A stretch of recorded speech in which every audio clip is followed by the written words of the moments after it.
Welcome to episode number 100 of The Pylon Show, which is also the 10-year anniversary of StarCraft 2. Look how that works out. I've been making 10 episodes a year, apparently, of this show.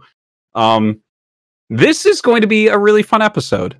So first off, let me just give a little roadmap here. First off, I have a couple of wonderful people from Blizzard Entertainment here to talk about the new patch, talk about the history of StarCraft 2 a little bit as well. And then we're going to go to just a brief intermission and switch over to me and Cobra talking a little bit about 100 episodes of The Pylon Show. We have some cool highlight reels and stuff like that at that point as well.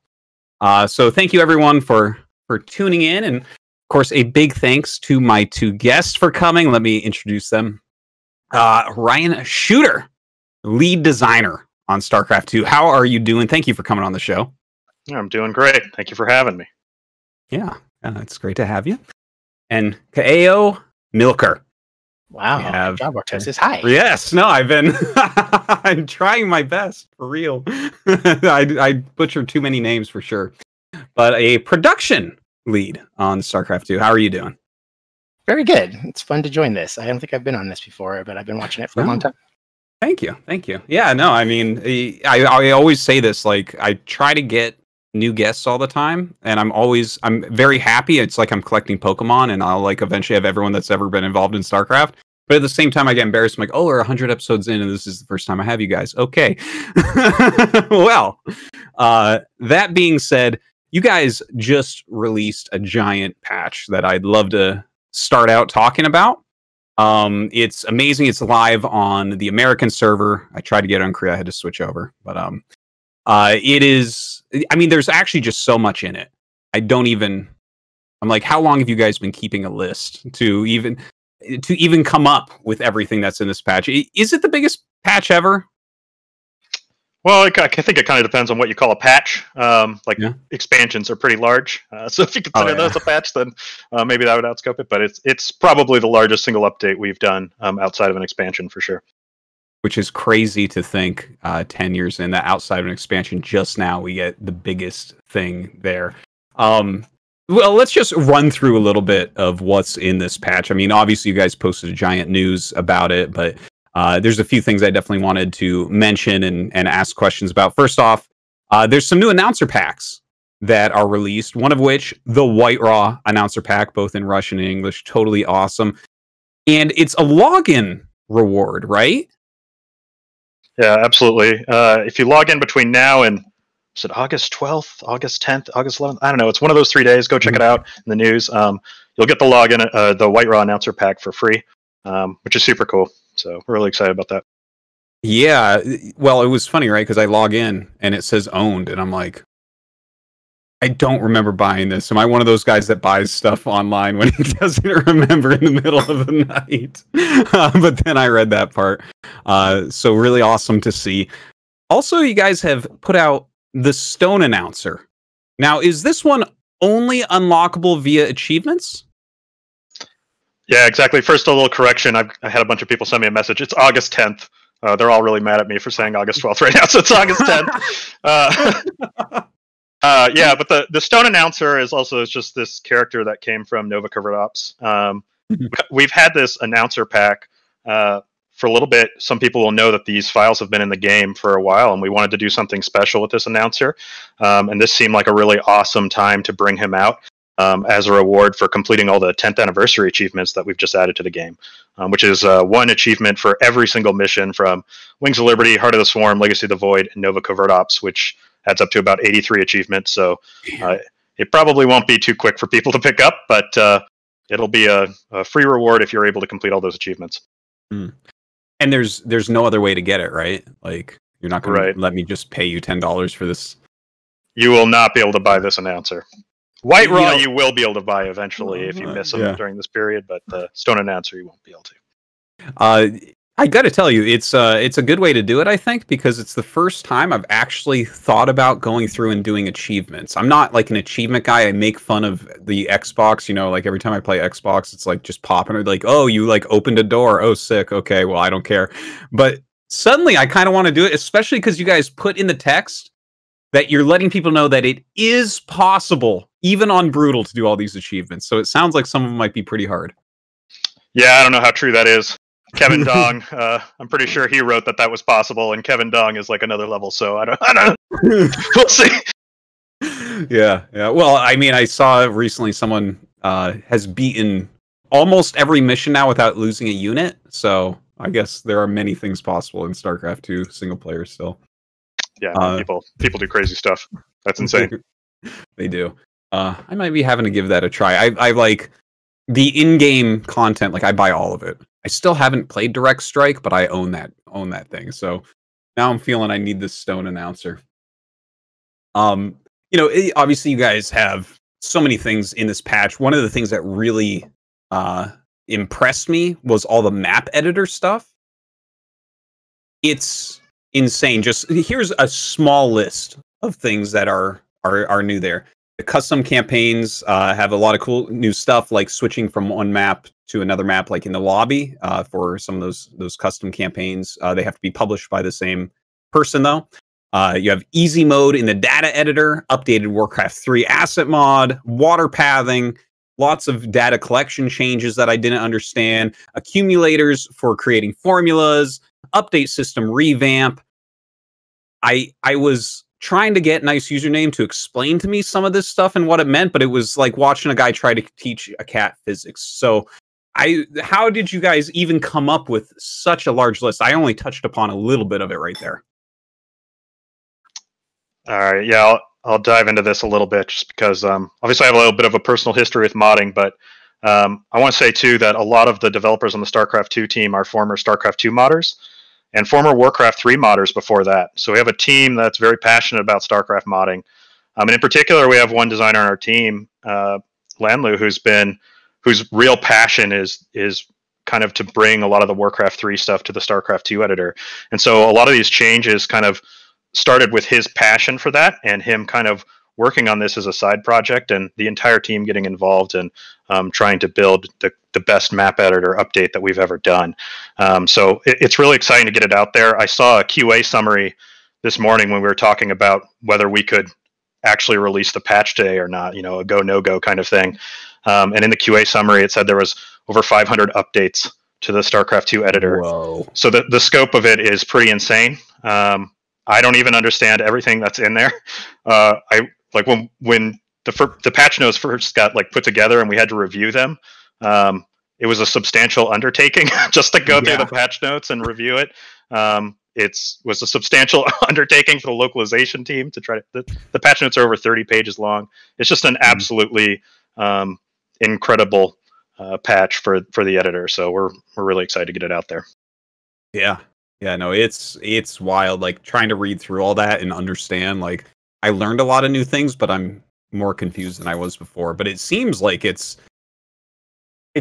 you guys are okay. So this is the biggest update to StarCraft 2 other than an expansion, and so that's already kind of a big deal. But we're 10 years in, and it feels like, especially with this one, you guys are adding a lot to the possible longevity of StarCraft 2. Is that part of what you're looking for?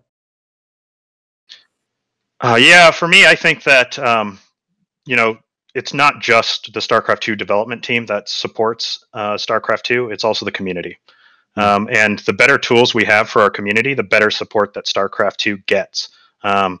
It's, I think, extremely valuable to give the modders the tools that they can create the best quality games possible, the best quality maps possible, so that we have the best chances of seeing really awesome content come out for players and keep them interested and engaged in StarCraft 2. All right, excellent. There are some other things as well. Of course, co-op. There's a new mutator, the boom bots. There's some balance changes that come out, it seems like, with every patch to try to keep that interesting and good. And then the new commander prestiges, where you can re-level all of your commanders through 1 through 15, levels 1 through 15. And each time you do it, you get a new commander prestige, which you can equip, which would be something like having two Dahakas instead of one, but they have less health. Which, of course, this seems like a substantial undertaking as well, because when you multiply that by the number of heroes, suddenly there's 54 new talents in the game that change it quite a bit. Can you guys talk about that a little bit? Yeah, co-op prestige is actually it's a feature that we just kind of had an idea for maybe 7 or 8 months ago. I think it kind of, maybe a little bit longer than that. It kind of like popped into our brain. And ever since, one of our designers, Chris Fugate, has been driving that feature. He's been, designing these talents and implementing the talents. He's just done an absolutely incredible job. I am so proud of that feature. I think that there's so many different amazing ways to play all of the co-op commanders now. In particular, I'm excited about the one that removes the Zagara hero unit and just gives you more supply for Zagara. Zagara is my favorite commander, and that's a talent that I'm very passionate about. It was like my one thing. I'm like, please do this. Give me one that gives me more supply as Zagara. So that was my real passion for it. But I think that this is just going to add an insane amount of ways for people to play. So it's really exciting to get it out there. Yeah, that's very, very cool. Also, some of the things that popped out into my mind, being more of a multiplayer guy, obviously the countdown timer looks fantastic, feels epic. I love it. That's awesome. I feel like that's always now that it's there, I'm like, shouldn't we always have had this? It's great. Also, now you can have up to 15 levels of cliffs, up from 3, which I just wanted to bring this up because I really badly want to see a Reaper go into a main base by jumping up 15 different cliffs in a row. I wanted to throw that out there. But one of the things I wanted to ask you guys about as well, with some of the Warcraft 3 stuff that was added in, formation movement was included, where units can move and attack in a square formation that has a predefined separation space between them. Is that something that's going to be usable in multiplayer as well, or is that only for like maps and single player and all that? So I think a lot of the map editor changes, even ones that can apply potentially to Melee, right now we're mostly just focused on them for the arcade. Formation is definitely an arcade feature at the moment. I don't, maybe there's a world where that's something that we bring into Melee. I think there would have to be a lot of thought behind that before we could bring it over. As far as the cliff levels, we had actually not considered the implications of this for Melee maps when it went live, and immediately jumped into the mapper circle like, oh my god, we're going to be able to create these 15 level maps. We're like, we better think about what the implication is for that on Melee maps. So we're going to have those discussions to find out whether we'll actually have 15 level maps in TLMC, or I think there's a world where maybe we add a level or 2. I don't know if we're going to want 15 levels in there. Oh, damn. We'll see. Oh, I kind of assumed that we could have a 15 level, there's a Zelnaga tower in the center of the map that's up 15 levels, so it's like, well, I mean, you can send a Colossus up there to get it, but maybe it's not the best thing. I mean, I think the thing would be the most concerning about it is just that as you move over the really high level ones, the camera kind of zooms out a little bit, and I think messing with the camera in Melee would probably be problematic. So it would probably whatever we allow will probably kind of revolve around that to some degree. Yeah. All right. I love it though. That's great. Just a massive patch. Something. I'd love to kind of reflect, because I know your guys' time is not super long here tonight, but I'd love to reflect on some of the things that have already happened within StarCraft 2, some of the stories from the old days. And one thing that really came to my mind, Ryan, was specifically, you're actually the guy who made Gameheart. And from the stories I've heard, that's kind of part of how you got into Blizzard Entertainment, kind of put you on the radar and stuff. And then I looked at this patch, and it almost felt to me like you were making it easier for people to be the next version of you. You're kind of making it so hey, you can jump in and create some wonderful things for StarCraft that maybe even gets you noticed. But I wonder if that's part of it, and I would love for you to maybe share a little part of your story with Gameheart and everything. Sure. Yeah. At first, I'd say that the map editor changes that you're looking at are probably even more technical than I am, even with the editor. So a lot of these things go pretty deep in there. But my background, getting started with Blizzard, did come from Gameheart. Before that, I actually kind of did some work in the scene similar to what Cobra does here, which is I acted as sort of the producer, or the guy in your ear for these events called Rumble in the Bronze, which were these charity events that where In Control and another caster would commentate bronze players playing against each other, and it was the most hilarious thing in the world. So So it was great to get to work with Jeff on all that stuff, and those events is where I started experimenting with UI for StarCraft and how to present it, and that eventually drove towards building GameHeart, which caught the attention of Blizzard after GSL and DreamHack started using it, and Blizzard brought me on a contract to make it an official part of the game, and from that contract, they put up a job posting shortly after for a designer to work on UI for StarCraft, and I applied to that, and now I've been on the team for about 6 years. Oh, that is excellent. I got to say, when GameHeart came out, I remember being at events, and we'd start going through stuff, and it would be like, hey, why aren't we using GameHeart here? You know, when for the tournaments that we're not, it was like, it's so much better. But a very cool way to kind of get involved and now be lead designer over at Blizzard. That's awesome. Yeah, it's actually pretty crazy. 10 years ago, imagining that I would be where I am now is pretty crazy. I was on a totally different career path. So just to be here doing this is pretty incredible to me. And shout out to everybody who's supported me within the community along the way. And the Penny Arcade forum community, which ran those Rumble in the Bronze events, and all the people who donated to my Indiegogo back in the day. I've had so much support from the community, from Blizzard and from my family and friends and stuff. So really appreciate all that support to help me get here. Yeah. Well, it is a wonderful community that we're all a part of for sure. Ko, you've been a little bit quiet, but you kind of occupy a different space, being a producer, right? But you actually were involved heavily with Wings of Liberty and Heart of the Swarm, so you've kind of been around for the whole thing. Now, obviously, when you were working on Wings of Liberty, it was always a fact that eventually... I'm sorry, kids are being a little bit loud right now.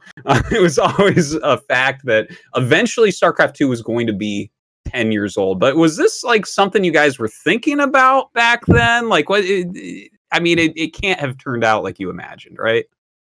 No, not at all. This game was like such a huge endeavor, and so many of us from the early days were here, like just so excited to be like have a part to kind of go after the legacy of StarCraft. And there was so much pressure and anxiety around like how is this going to go, you know, like from the very beginning. Like I was recently reflecting on that the first thing I did when I joined the team, and this is like February of 2005, was we were making Brood War in Warcraft 3 because we didn't have an engine yet, and we were just trying to prototype it and try to start thinking about like how do you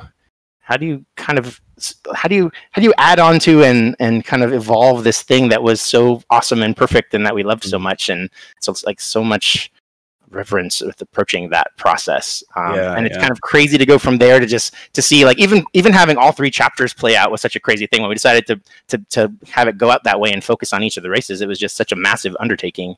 And 10 years later, it's so cool to see like the biggest patch that we've ever had dropping alongside the 10th anniversary. It's amazing.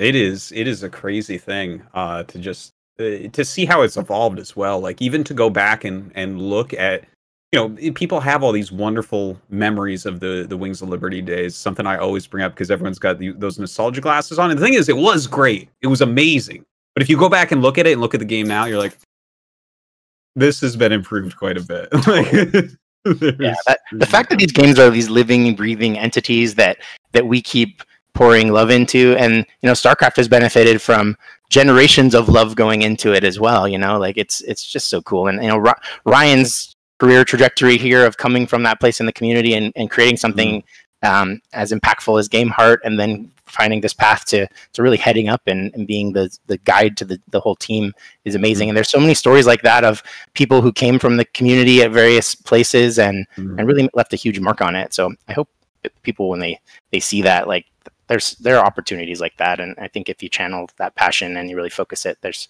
really cool things you can do and be a part of the next chapter of that.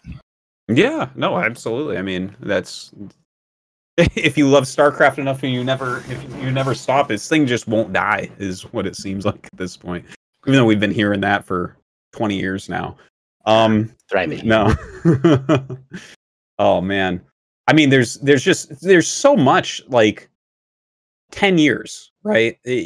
How do you even encapsulate this? I feel like this show is like overwhelmed with the amount of things that we could actually go into and talk about. But I wonder if there's like any big moments over the 10 years of StarCraft 2 that you thought were like really important, great moments for the game?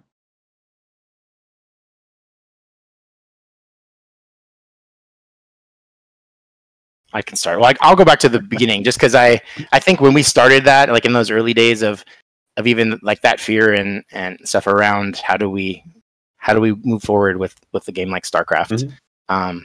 I remember the anticipation leading up to the announcement, which we did in Seoul, and this was like May of 2007, I think. Yeah, And the team had to keep this so under wraps for so long, and it was something like I knew at that point. I had roles at Blizzard over the years of things like I was the recruiter for Blizzard for many years, and so I would go around. I would go to like college campuses and things, and what everyone always asked me about is like, "Where's StarCraft 2? Where's StarCraft 2?" And like just building up to that moment where we finally could talk about it and start hearing people's thoughts on it, and then.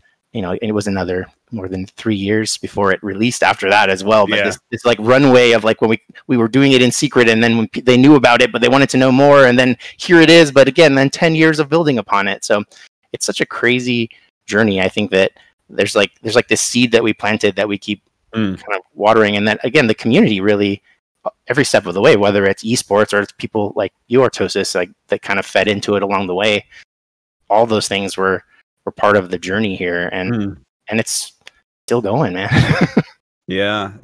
I actually remember that announcement because I remember the next day I got up and I went to my homepage, which of course was yahoo.com back in 2007, and it had the StarCraft 2 announcement on the front of the page, and it had a picture of Nada there. And I was so excited. I literally went down and told my mom, who didn't know what the fuck I was talking about and couldn't care less. But it was a great moment. Oh man, Ryan, do you have any moments that you kind of remember from the last 10 years that were fantastic? Yeah, I think for me personally, it would be the launch of Legacy of the Void, because I'd only been on the team for about a year at that point. It was the first major release that I'd been a part of, and put a lot of effort into Legacy of the Void. I felt like I was a really big part of that, so that felt really good. And sadly, I was sick for like the launch party afterwards. Oh no! It was really depressing. And then I missed like the couple of days after where the team just played the game and ate pizza and stuff. So it was the worst time to be sick. But BlizzCon will do that because it launched right around BlizzCon. But yeah, I think Legacy of the Void is probably the biggest one for me. But also free to play was huge, just to see the impact it had on players, and of course 5.0 because this delivers a feature that I've been pushing for since I joined, which is custom campaigns. I think that it's something that honestly felt like a hole in Wings of Liberty. I felt like it. It would have been amazing if it had been there at launch, and so to finally get to deliver that feature and kind of hopefully bring the custom campaign modding community that we have sort of into the fold, get them involved in publishing their stuff to the client and everything. I think that's a pretty great moment for me as well. Yeah, no, absolutely. I mean, if it's right, the expansions are the only things that are bigger. So this would be the third biggest thing ever released in StarCraft 2. So definitely very important, and kind of bringing together a lot of those other parts of the community to kind of keep that activity going as well. I mean, things look great, guys. Thank you so much for your hard work. I know that your time is getting a little bit sparse at this point, but I do have to ask if there is anything in the future that you guys are maybe looking forward to. I know you can't like reveal any NDA stuff that you might be working on, but is there something that you're looking forward to in StarCraft 2's future? I'm looking forward to more StarCraft 2. Very Blizzard response right there. Yeah, Blizzard supported this game for 10 years. Shows how dedicated Blizzard is to keeping StarCraft 2 going. And, we're always looking for opportunities to do cool new things. So more StarCraft 2. Okay, cool. Okay, you got anything about the future for us? Ditto to that, definitely more StarCraft 2. I think when we deliver the kind of like just huge scale and scope of updates to the editor that we just did, I can't wait to see what comes out of all that. Like we only had that in people's hands, map makers' hands for a little while here with the PTR and now coming out. So, you know, that's kind of the things I think that drive not just StarCraft 2 forward, but, you know, that's all been very influential outside of StarCraft 2 as well. So it's pretty cool to see that passion and talent in the community and see all the fun games that we get to enjoy. And that's a lot of, you know, that's a lot of the tail too of that, of just continuing to engage people and getting them excited about the game. And there's a lot of crossover back and forth out of that. Well, I really thank you guys for coming on. I wonder, can I just go ahead and book you guys now for July 27th, 2025 for the 15-year anniversary? Can I get you both back on for that? I just scheduled Ryan so that he can play StarCraft since he was sick the last time we celebrated. We'll do that. Yep. Excellent. You guys have any shout outs or stuff you want to mention? Anything you want to plug before I let you guys go? Yeah, I actually I want to say thank you to the StarCraft 2 team, to Team 1's leadership, to all of the teams within Blizzard who have contributed to this patch. It really has been a project of passion from within the company. There has been so many people on different teams who have contributed, and Team 1's leadership being supportive, and everyone on StarCraft 2 has worked so hard to make sure that we hit the actual anniversary date with this patch. So thank you to everyone on the team, and you know, thanks to our community as well for playing and loving this game. You know, it's something that we are all super passionate about, that we really enjoy getting to work on every day. So without the community, we wouldn't be able to do that. That's excellent. Kale, you have any shout outs or anything? I actually want to thank this guy, Ryan. Like he is such a big driver of this patch and the game in general. And I think, you know, his love for the team and the game really shines through. And this is quite an accomplishment. So great job, Ryan. And thank you for all of your love for StarCraft. Everybody's really benefited from it, man. There's no question about that. Thank you both, guys. Thank you for coming on and sharing a bit of your evening with us. And 10 years of StarCraft 2. It's a better game for both you guys being around. So thanks so much for that. I'll let you guys get out of here. And thank you for sharing a few stories and going over the patch with us real quick on the Pylon Show. And hope to have you back in 5 years, and then maybe 5 years after that. This game, I don't think, is going anywhere, especially with you guys involved. So thank you for that. Guys, we're going to be back with the Pylon Show and talk about the 100th episode in just a moment. So we'll be right back. All right. We are back. A big thank you again to Ryan Shooter and Gail Milker for joining me for that little brief interview segment. Totally awesome, the work that they're doing. Very, very happy with this new patches. I think everyone is. Cobra, you coming on here? Or? 1 second. Alrighty. So yeah, guys, this is episode number 100 of the Pylon Show, and we did not mean for it to line up with the 10-year anniversary of StarCraft 2. It just happened to be that way. So kind of a happy coincidence, I guess. Which means even though we only started the show a little over 2 years ago, we've been averaging 10 episodes a year for the lifespan of StarCraft 2.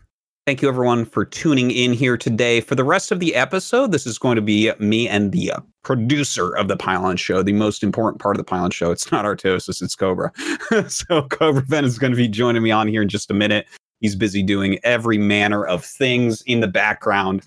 And we just kind of wanted to show appreciation for a lot of different people during this episode, you know?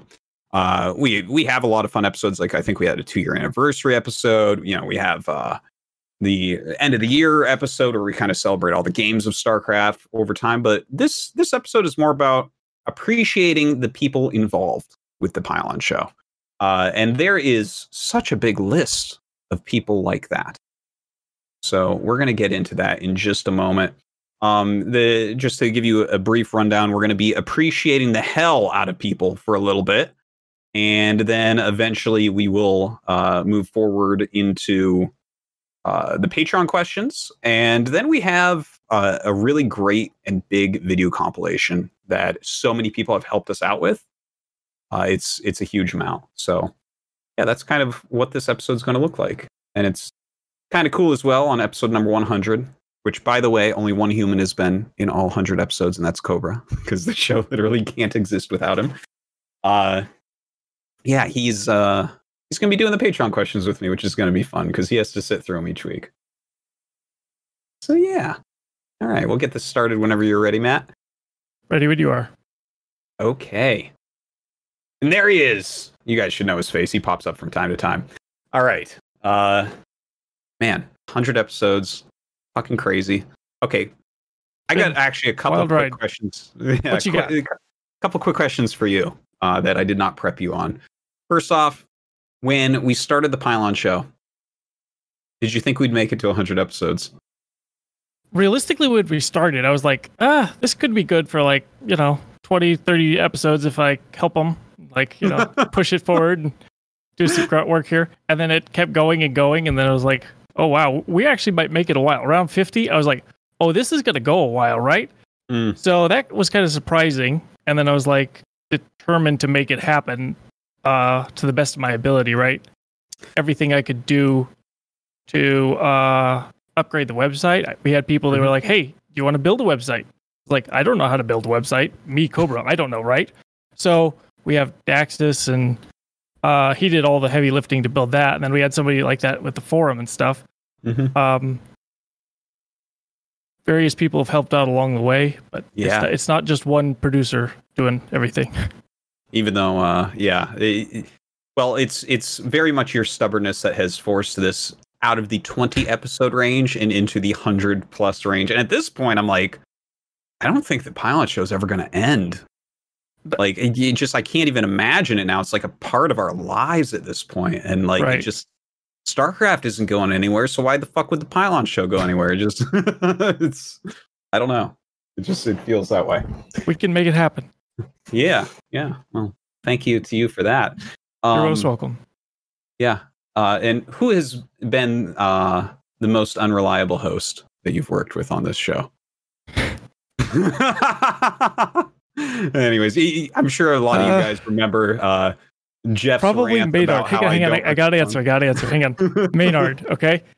We had a spoof. We had an idea. We were going to go through with the spoof and idea, and I wrote up the stuff and said, keep checking Discord, keep reading Discord when this is live, and I'll walk you through it step by step.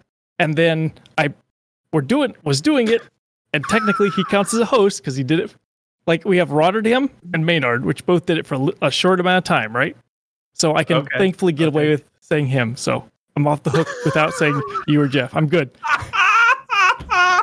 I love Maynard in the chat, and he's like, what the fuck? Oh my god. Much love, Maynard. Maynard knows I love him.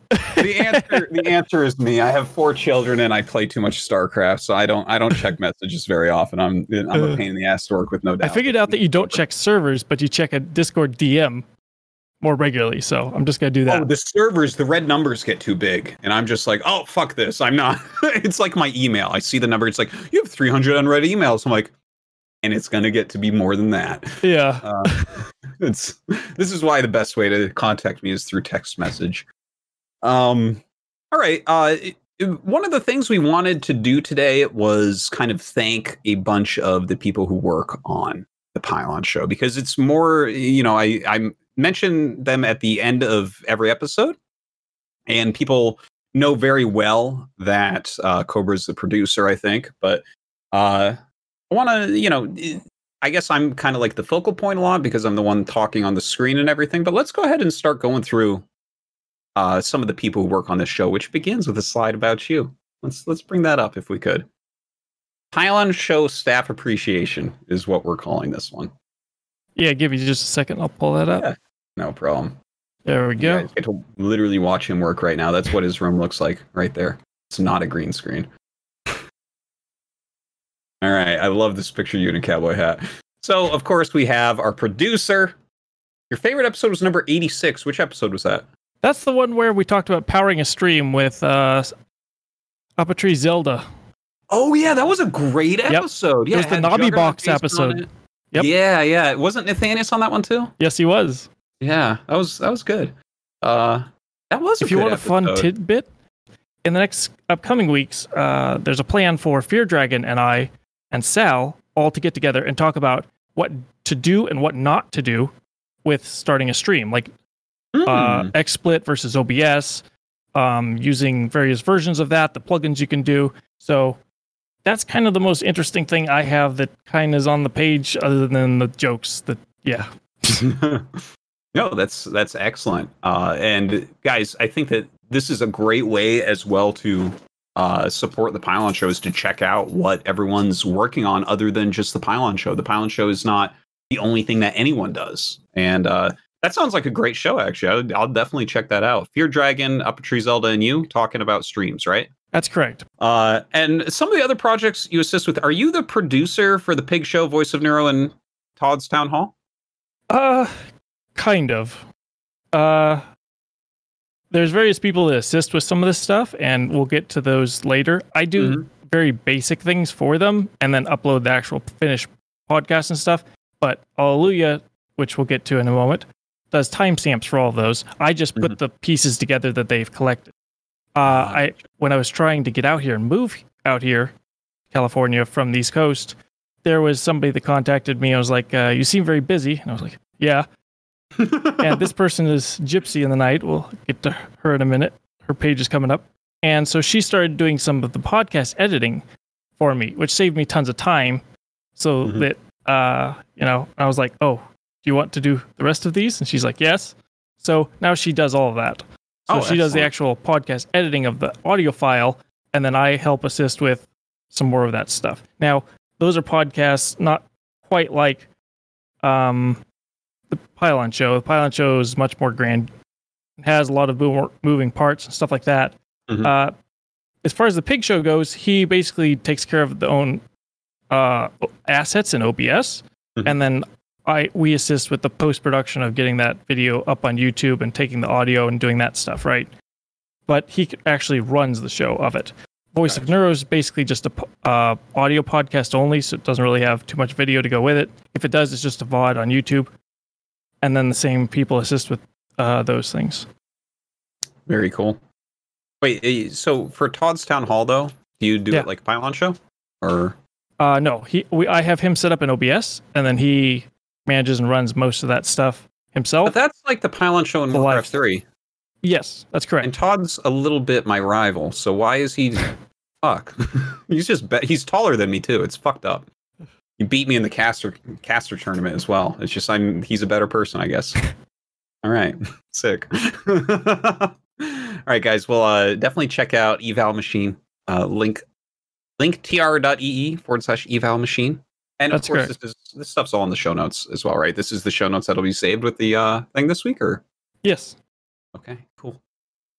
Shall we move on to another member of the staff? Let's do it. All right. Oh, our next member here. Such an important part of the show, seriously. Our next one is Alisaunder, assistant producer / show notes. This, in my opinion, is the most important part of the Pylon Show each and every week. Basically, because the thing is, this was part of the vision when we started Pylon Show. A big part of the vision that like I kind of brought to it and talked to Jeff a lot about was let's gather everything together and kind of advertise everything that's going on in the scene. It's like you raise all ships. You're not just trying to get your own stuff to be seen, your own stuff to be appreciated.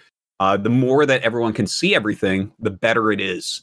And Alisaunder does a ridiculously good and thorough job on the show notes each and every week. It's like her baby. It's crazy how much effort is put into that. Yes, she does. Yeah.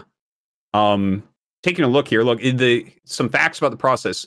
She starts the show notes on Sunday night and works through to Wednesday. And if it's done early, scours Liquipedia for more information for it. So this is one of the reasons you get a message on Saturday, Sunday, is because I know she's about to message me saying, do we need show notes this week? So that's one of the reasons you get a message to be like, do we have any guests this week? So it's kind of a wave that happens. Yes. It's very sad occasionally if I'll do something fucked up like cancel a show and she's already made the show notes for it. But no, she puts in a ridiculous amount of effort into keeping those show notes live. And again, this is actually like the one thing when I travel to other events and stuff like Home Story Cup or something that people bring up the most is This Week in StarCraft. How that's really helpful. How it it shows tournaments to play in for people that aren't maybe getting people to know about their tournament. It kind of just puts a little bit of a spotlight. So yeah, in my opinion, this is like the fundamental thing that the show does. This is like kind of the base of like this needs to exist, and then the other stuff, the talking with guests and stuff, is good entertainment and important. But yeah, it's This Week in StarCraft is so important. Yeah. And we have some wonderful favorite meme, the Penguin Knight. That was hilarious. My God, I loved that episode. It was so funny. And it was a great one. Yeah. Says, favorite fact about Cobra Venom. Clearly is a machine. As hard as he works, has never been in the same place as Innovation. Coincidence? Wait, was Innovation at BlizzCon last year? I don't remember. I want to say he was, but it's been a while. Yeah, I think the joke is that I'm sentient AI and I'm just a robot and machine. But yeah. All right. Big thanks to Alisaunder for taking care of those show notes each week. Always leaving some Patreon questions as well. All right. Shall we move on to our next person? Of course. All right. AllelujahTV. Can you tell us a little bit about Alleluia and what he does? I've known this guy for quite a while. He's extremely helpful in every way he can assist. He used to serve in I don't think this is noted here, but he doesn't mind. He shares it openly. He used to serve in the army when he was in his younger years for Australia, which is where he lives. Oh, and cool. So his time zone matches up very nicely so that as soon as the Pylon Show is done recording, we take the audio, strip it out, start uploading the VOD one direction, the audio goes another direction, and a version of that gets sent to Alleluia so he can start working on it right then.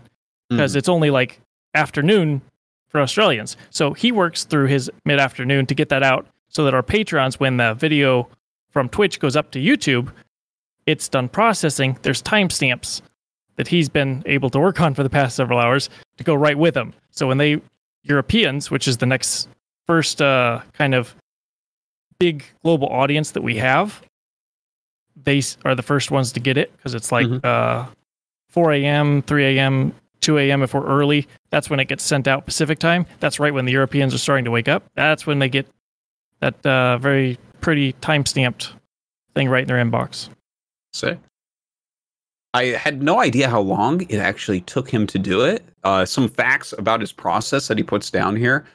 He watches the episode 3 times generally. The Pylon Show is a long show, man. I feel bad. I got to start making it quicker for him.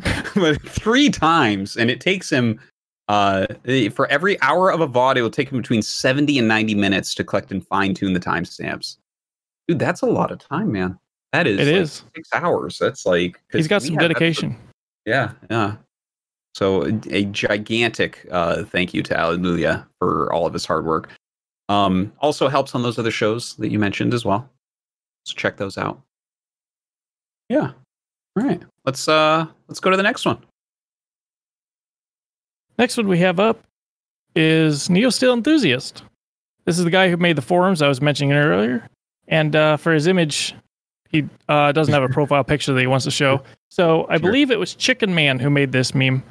This meme specifically was made on the day of the show where I'm sorry, Maynard, I love you. Maynard had to restart his computer 2 or 3 times to get or maybe it was just once or something. I don't remember exactly. But he had to restart his computer to get his...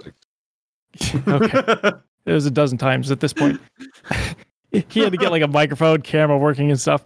And I had to delay the episode 3 or 4 times, which is sometimes I have to do it once or twice because something's messed up or I didn't plan well enough or prepare well enough. But this time I had to bump it back 3 or 4 times. And so Chicken Mad made that little meme up there. Excellent. His favorite episode, Casually Explained one. That was a good one. Yeah. And info about the process. I created the Q&A portal and forums using 5% skill and 95% Google. Well, I don't know if I completely trust that because I could use Google like crazy. I'd never be able to make the Q&A portal. I would never, ever occur. Yeah, big thank you to NeosteelEnthusiast for helping out so much. Yeah, pretty sick. Favorite race is Protoss, though. Well, we can forgive him in StarCraft too. Okay. So many people help on the show, man. They really do. Yeah. Ready for our next one? Yeah. Let's go on to the next one. Okay. BodyVii, the amazing maker of the intro. She did like a ton of work on our intro, right? Our new intro. Yes, she did. She did the majority of the heavy lifting, all the rendering, the concepts of most of how to put all the stuff together in a specific order. Fantastic with finding music and stuff that fits it in stuff. Like, yeah, it is. I know I'm biased and you are biased too, but like, no, it's the greatest. Sometimes you're just right, even if you're biased, right? Okay, the intro was so good we couldn't use it at BlizzCon. I'm throwing that out there. Okay, because it was too good. I'm literally not even joking, because it was like too professional and too nice to have on a panel, basically. It was, yeah, I love it. It's an amazing intro. BodyVii is spectacular. She made hers quite spicy here. Yeah, it's I read through the favorite episode one until I got to the bottom, because then I had to squint too hard. But some good commentary on the terribleness of Naruto episodes for sure. Any other things about what BodyVii offers to the team? What she does? She does so much. It's kind of hard to describe. List on here. She, despite constantly teasing me about having blue hair and looking like a ninja lookalike, that's the meme at the bottom there, right? But she helps with some of the conceptions and ideas behind some stuff. Like, I know Artosis is the face of the Pylon Show, right? Like, usually he would make some of the decisions behind the scenes. Occasionally, there's like decisions that are made that shape the overall grandeur part of the show, and it's not necessarily a decision of what finally happens. It's maybe a decision 1, 2 removed from that. It's like, I have several choices or directions we can go. This could be a number of topics, such as guests or topics or stuff like that, right? And she'll be very I don't know the word here, very helpful in creating direction, or being somebody that can advise me in a direction for where we should go. And then I can narrow down those choices more easily when I present you, like, here's choice A, choice B, these are the strong 2 contenders. So that when you have the idea presented to you, there's been already some critical thinking done behind that.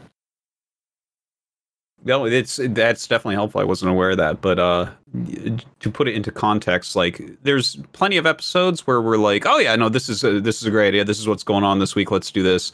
But then, like, I don't know how many times, maybe every 5th episode or so, I throw my hands up in the air. I'm like, I don't know what the fuck to do this week. Like, there was nothing special happened this week. There's no big tournaments this week. Like, what do we even do? So it's very helpful during those. I have those weeks too sometimes, but thankfully, so far, we have 3 ways to do that.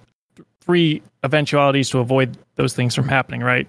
Either you'll have a good idea for an episode a week, I will, or we have a list saved up where we've put ideas in the back burner. Later we can go pull those out, right? Yeah, the ideas, I'm like, I don't know. If he asks me, I don't know what to do. We'll have to go look at the list. We could kind of compensate for each other and balance out a little bit right there. Yeah, and sometimes people send in good ideas as well, tweet at us or something, or leave it in the Discord. Actually, KJ sent me a good idea for an episode that I think we're going to be doing in a couple weeks coming up. While we're on this topic. Okay. Yeah. While we're on this topic, people sending in really good ideas that have paid off really well. We have to mention the guy who sent in $1,000 just so that he could get Nick on the show. I was like, fantastic. Well, you achieved 3 episodes there. You got Nick on the show. You made him read the meme. Yep. That's in the clip compilation later. You also unlocked the translator episode, which we haven't done yet. We'll get That's that. Right. I forgot about that. We'll do that soon. We'll do that really soon. And then he sent in the idea for community team leads from the various esports organizations. That's right. He sent in that idea. So he provided us with 3 episodes. Yeah. Damn. Guy's a baller. We'll Rip give him a shout out in a little bit. Well, Yeah, there you go. He's There's on the another top one. of the list as well. But Yeah. Excellent. All right, let's move on to the next sure, person who helps out. Next Pylon Show you happen staff. to know this guy. Oh, Thank of course. meme around these parts. He is indeed. Nice username. Yeah, no, I mean, nice username does a little bit of everything. I think he's been on a few episodes as well because he's such a prominent community figure. Says some facts about my process. I try to make most of my visual effects in game when possible. Colored units, weapons, spinning units, emoji weapons, for visual effects on websites or web apps, Discord, etc. Twitter notifications blowing up to 1,000 plus. I actually write JavaScript to change the counter in the app and record my screen. It's always better to capture the real thing and edit afterwards as opposed to doing everything in post-production. Complicated stuff. What does nice username add to the Pylon Show? What's some of the So stuff? I'll transition to a scene. It's not fully set up yet because let's see. Do I even have a scene ready for this? Don't know. Well, you know that intro video we have on the loading screen when it says starting soon up here. It's got a thing, and then it's got the background that moves. He created that completely by himself. Nice. And recorded it and sent it in. It's high quality. We can use it in like all the places. Some of the art assets and the transitioning from various scenes in our intro, he created or recorded the assets and then sent them to BodyVii, and then she put them all together, edited them down, sped them up, stuff like that, integrated them into that. So let's think. He also, at various critical times, he's also been like, if we need video edited, post video or pre video, at sometimes, he can step in and like, hey Joey, you got a free day or two? We're coming down to a wire on something, and he can sometimes assist with that stuff. Cobra X has helped once or twice in that capacity as well. Excellent. Yeah, no, he does a lot. I mean, and by the way, I love, you guys should read through a bunch of the things on their profile pages. Some very good memes in here, and many kind words about Cobra because he works so fucking hard. It's crazy. No one actually knows. So No note one on knows this. Shit you have to go through. Especially now that it's just me as a host. It's even worse for you. It's, oh man. At least Jeff replied. That's true. Note on this one. This was supposed to be like a meme, right? Where it was like favorite fact about Cobra Venom. It wasn't meant to be like serious. I'm not like egotistical. I didn't come up with that line of prompting. Alisaunder put that in there for me, but I didn't take it out. So they got it and they didn't know. Is this supposed to be a meme or something? So some of them took it very seriously. Some of them were like, I know I'm supposed to meme here, but right, because that's what Cobra that was. Neosteel said that because I was like, no, that's supposed to be a meme. You don't have to be like that nice. And he's like, no, I'm going to put it anyway. So I'm like, okay, fine. Well, we can meme on you another time. This is an appreciation episode. All right, let's move on for that. Joey's amazing, of course. And one of the newer members of the Pylon Show staff, GypsyInTheNight. Can you tell us about what she adds to the Pylon Show? This was the audio editor I was talking about earlier that stepped up. So she lives on the East Coast, but as her username might suggest, GypsyInTheNight. Because of the way her day scheduling works and stuff like that, she is usually up at a kind of late hour, which also helps with getting the podcast edited sooner and out to people. So that's very, very helpful. Oh, excellent. Welcome to the Pylon Show team. Yeah. These people are just great. And I mean, when linked, check out the shows that they help on, check out their Twitters, guys. Let them know if you see them in a Twitch chat or something like that you appreciate their hard work, because these people give a lot of time, a lot of effort to make the Pylon Show what it is. And I can't believe it's at 100 fucking episodes. It's just crazy. It's crazy. You know, that's the staff that we're highlighting here for today. But we also want to highlight our guests. And because, you know, the guests are a huge part of the show as well. If it's just me sitting here talking about StarCraft each day, it's not nearly as exciting, and it probably gets very annoying. But we've had, let's switch over to the guest thing. Of course, we've been Cobra's been bashing on Maynard a little bit, but guess who is #1 guest in appearances? If I had to guess, I might have guessed him. I'm not sure. I would have guessed people in this lineup, but Maynard takes the cake, first place in appearances with 17. Pretty insane. A big thanks there. Of course, Cobra Venom with 100 episodes because it literally doesn't go on with him. I've missed 10 episodes, but yeah, I'll probably stay within 10 to 11 episodes of the number of episodes going here on out. But anyways, let's just look at the list a little bit, right? We have Maynard at 17. We have Fear Dragon in second place, 15. No Regret at 14. Nathanius at 13. Nero at 12. Cats at 11. Those are the ones that I would have guessed.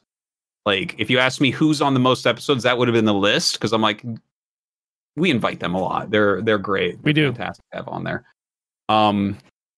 Then we have Cats Rotterdam at 11 as well. Zombie Grub at 11 as well. So a 3-way tie there, actually.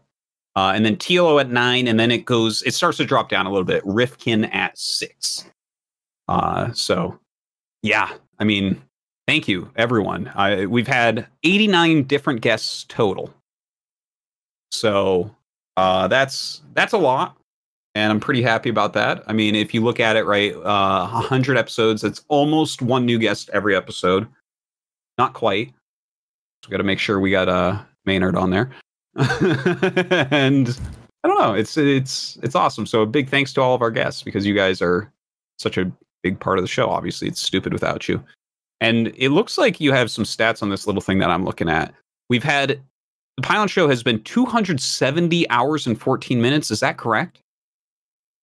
Alisaunder did that, so well, I believe it now. If it was you doing it, I'm not sure, but if Alisaunder put that down, she's way better at math than I am, so let's believe that one. So yeah, we've had 270 plus hours of Pylon Show. So if you've watched all the episodes, that's like over 10 days of Pylon Show. In fact, that's over 11 days of Pylon Show. Look at me do math quickly.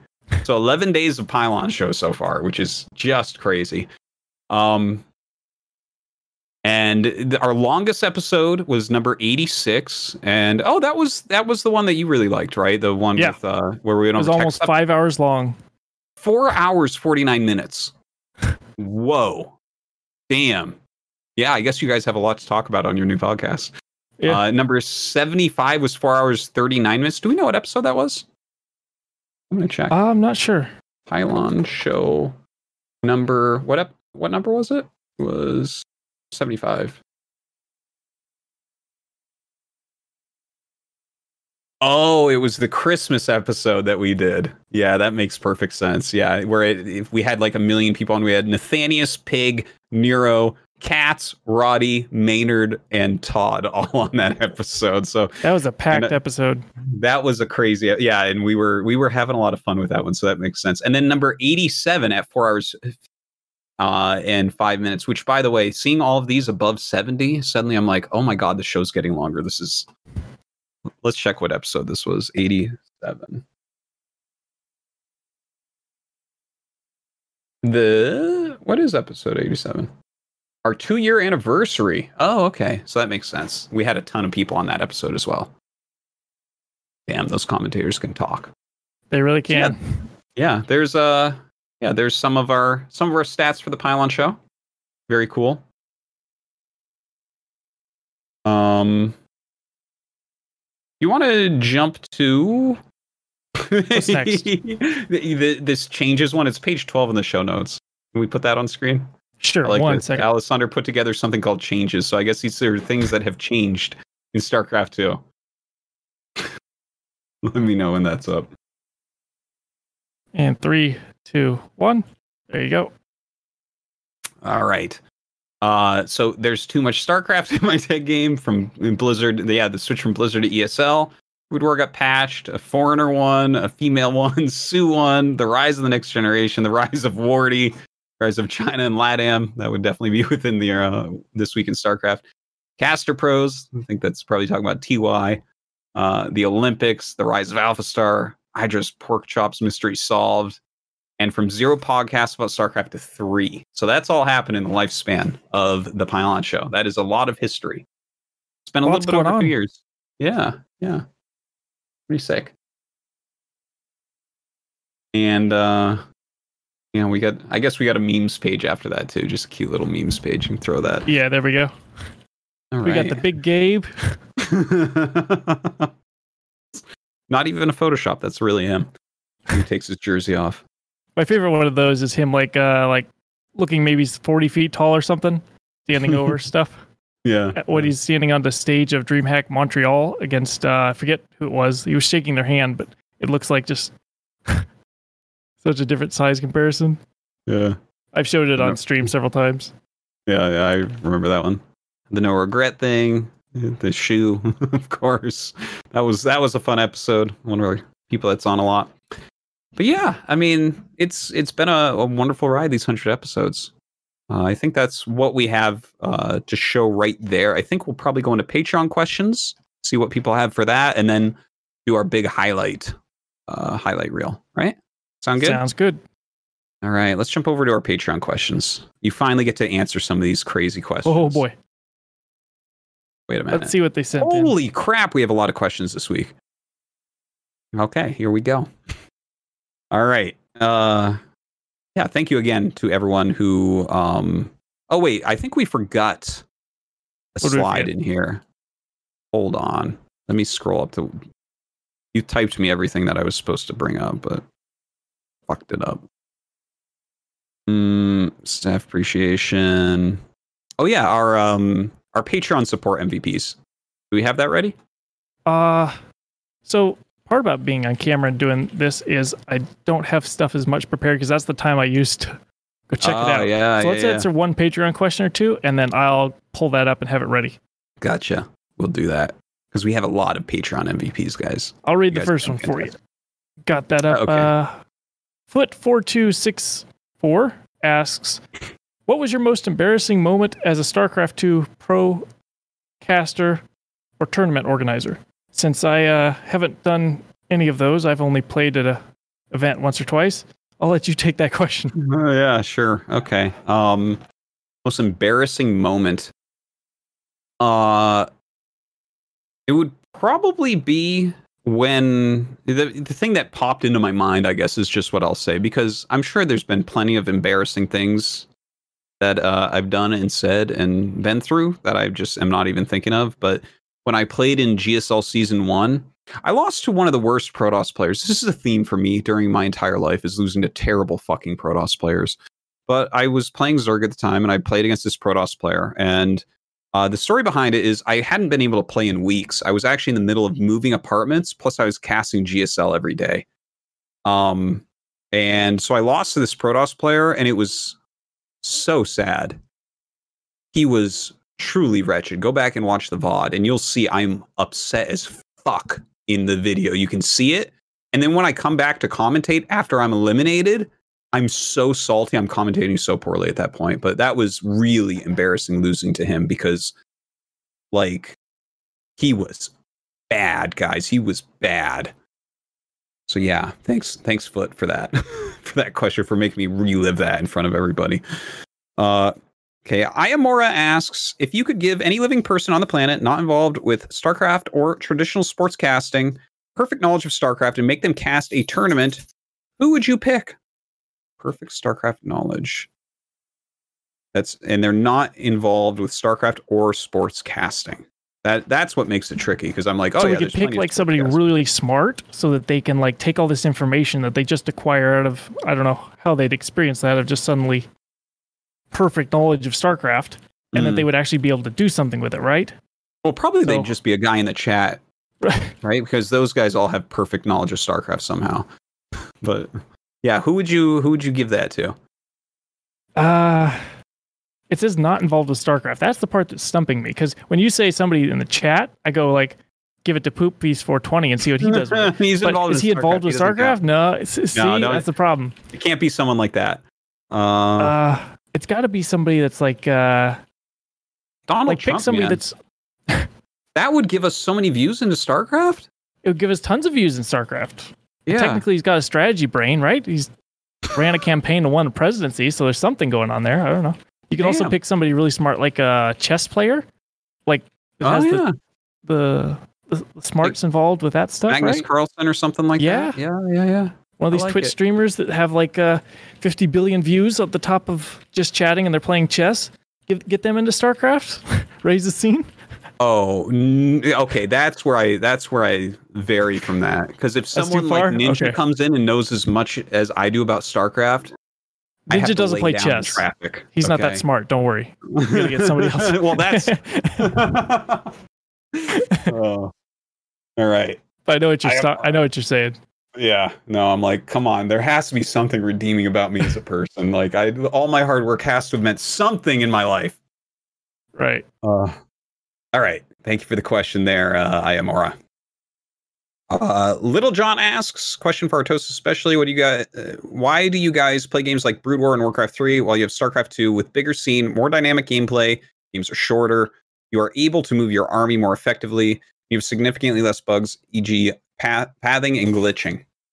Okay, Little John. So, first off, the gameplay is actually not more dynamic. The gameplay in StarCraft 2 is very, very dynamic. But actually, if you watch as much as I do of both games, you'll notice that strategically, I would say StarCraft 1 has a wider variety over a course of a bunch of games. Pathing and glitching, there's not really that many bugs. Like, you learn how to control those. I know when these bugs are going to occur to me almost always. So it's stuff that you can account for. I just prefer to play Brood War. I love both of the games, but I've talked about it plenty of times. People should play what they like, right? And I enjoy to play Brood War. It's like playing I like to liken it. It's like playing a musical instrument and doing strategy at the same time, or something like that. I really enjoy the mechanical aspects of Brood War. They feel good in my brain, so that's why I play it. Thank you for your question. Okay.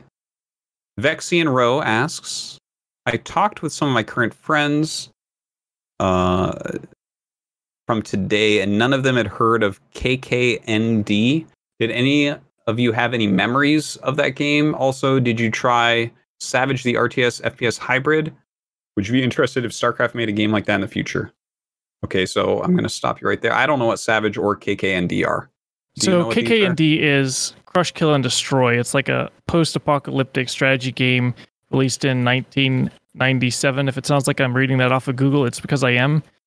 I was like, damn, yeah, you really know your stuff. Wikipedia makes everybody pop off sound smart, right?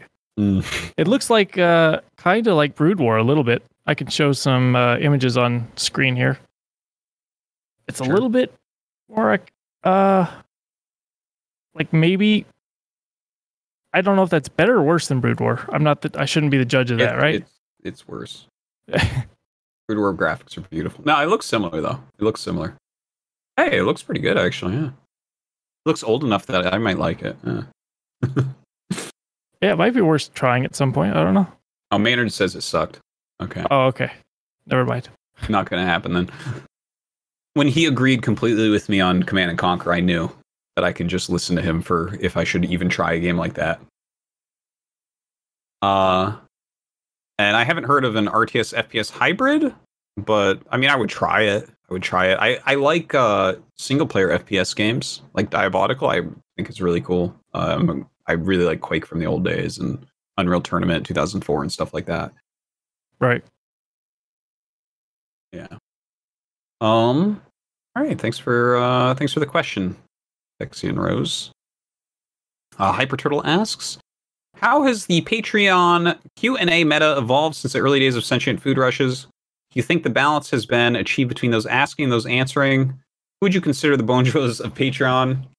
How would today's guests fare against questions from the first few episodes? Okay, so let's start with the first one, right? Yeah. How has the meta evolved in just asking questions? Well, you reference this later on, but there's a lot more sentient food questions. It's become a whole meme now. It's taken over, right? I'm okay with this. Personally, I'm okay with this, but I don't have to be the guest that answers every week. But just this week, right? It's Roddy's fault. He reacted so strongly to it. He reacted so strongly that it was like, oh, okay, this is when we send in. So now we have Pop-Tarts, eggs, chickens, all kinds of hot dogs. We have an announcement that we can do now. They can't make the merch because of everything going on. Mm-hmm. But next week, it's hopeful that we have a new design. I'm trying to pull it up and find it right here. Here we go. We can put on shirts and stuff like that. I'll let you take the next part here while I find this image. One moment. Where the bones was of Patreon. Well, we're going to show something about people who've supported us on Patreon. Basically, anyone is amazing for helping out the show in that way. But as far as if you're asking about like the questions, there are names that we see continually, which is awesome. Here, I'll scroll through and actually just read some of them off. Foot4264 is always asking questions. Hyper Turtle, you're always asking questions. Knock Cop has become very, very regular with this. Fridge Raider is always in here. Let's see, scrolling. Red Gunner Guy, every week a nice question. Sate Zero is always in there. Soft Scissors always in there. Fear Dragon always in there. Alisaunder's always in there. Some Drunk Canadian's always in there. Yeah, and I'm sure I'm missing some. Those are just ones I read out of this week. But these people are always asking questions, which makes the segment good, I think. It's nice to have people asking. Like, the worst feeling in the world would be if it's like, hey, you guys can ask questions to the guests and stuff, and then there's no questions, and you're like, oh, never mind. Yeah, we aren't interesting. Why is anyone watching this? But yeah, out of that list, Paulie and Hyper Turtle especially ask questions regularly. They're towards the meme-ified genre or end of the spectrum of questions, right? And Fear Dragon deserves special recognition for the way he ends and begins a lot of his questions, like, thanks, big box fan or something. He'll like be a great refrigerator. Dad one day. Like he's already got all the jokes and then some. Got it. Yeah, this is the image we're showing on screen that we can we hope to have ready soon on some merch. It's great, right? If you were a hot dog. Oh my god. Hyper Turtle, thank you for the question. STFU Carl asks, congratulations on reaching episode 100, Artosis and team. What has been your favorite moments over the past 100 episodes? What have been your favorite guests, and what was your favorite topic? Great show. Keep up the great show. Greetings and much love. Yeah. I mean, this is something we have been talking about a bit, but what are some of your favorite topics or guests or moments from 100 episodes? You don't have to answer all those, but anything that seems interesting. So our last episode when we had Colaris and James and James. Yeah. When we had both James on and Nate and them, and they talked about esports and RTSs specifically and how those can be designed and maintained and achieve a space in the marketplace, how to make them profitable, stuff like that. The business side of esports interests me greatly. So diving into those topics in some of the episodes is incredibly fun. Other episodes where we talk about, there was a specific, it was like your birthday episode, I think it was. Oh yeah, that was fun. Zombie Grub and other people came on. I believe it was this one. They talked about like Overwatch and StarCraft and Counter-Strike and the lore of these various games. When I hear StarCraft people talk about other games, they're usually very intelligent in terms of a specific thing. And then they can sometimes take that intelligence, and they've also sometimes played shooter games or other games, right? So they bring an additional source of wisdom to talking about how another game is evolving or should be designed or balanced or stuff like that. So I find those ones very entertaining. Yeah. What about you? Okay. Well, I don't know. Yeah, I definitely can't pick like just one or two guests or something. You can definitely see from our list of guests that have been on the show a lot of times, ones that I personally do really, just the evidence is there. I invite them a lot. I really like these people and talking with these people. The thing is, I really like talking with basically everyone that gets invited to the show, because otherwise I won't invite them because I get to choose that. So. That's your right. But yeah, I love those people that you're seeing in that list. They're just people I love to talk to, so they get invited a lot. As far as favorite episodes go, we got a lot of feedback about the last episode with Calaris, Axeltos, Nathanius, and Too Good. A lot of people were talking about how they thought that was maybe the best episode yet, which I was like, wow, that's awesome to hear. And of course, we had some of the same feedback from. Sorry to interrupt. We also had some of the very similar feedback when we had Nick on, and he was talking about some of the same similar topics of esports and RTS games and strategy and stuff like that. Mm-hmm. Maybe we should do more episodes based around those topics. Yeah. I mean, it helps us, guys, if you let us know episodes that you really like.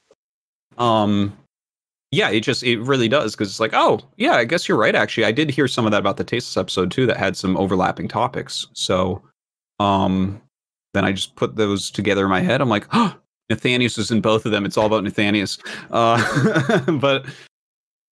Yeah, those were great. And all some of the episodes that I've really enjoyed. I've really enjoyed anything that was really funny. I love to laugh. So the Penguin Night shit comes up to my head a lot when I think about Pylon Show fun moments, where we were talking about that stupid penguin that was night. Rifkin came on and talked about it for quite a while. Yeah. It was out of the blue too, and it was like, oh, we're talking about this fun topic. Let's see how far we can go. And it just kept going for like, we thought it was going to be like a 60-second like little joke or whatever. It went on for like 15, 20 minutes, and everybody was having a blast. Well deserved too. It was so funny. But some of the episodes as well that I really, really like are some of these ones that are a little bit more evergreen. Like the streaming episode that has come up a couple times was really awesome. And it really helped me because I learned so much. I ordered so much new shit from that. And you got the right Navi box. I have the right Navi box now. I have 2 Navi boxes now. I have fucking monitor stands. Like, eventually I'll get lights. I've been looking at, it really helped me improve my stream quite a bit. So that was great. Some of behind the scenes map making stuff. Yeah, I'll let you go. I'll remind you again about map making. Behind the scenes, something people usually don't know about, right? When we're playing the intro, we're like, okay, got a minute 42 to live. That's what I tell them. That's when I hit the intro button, because our intro video's minute 42. That's how they know. They got like 2 minutes, right?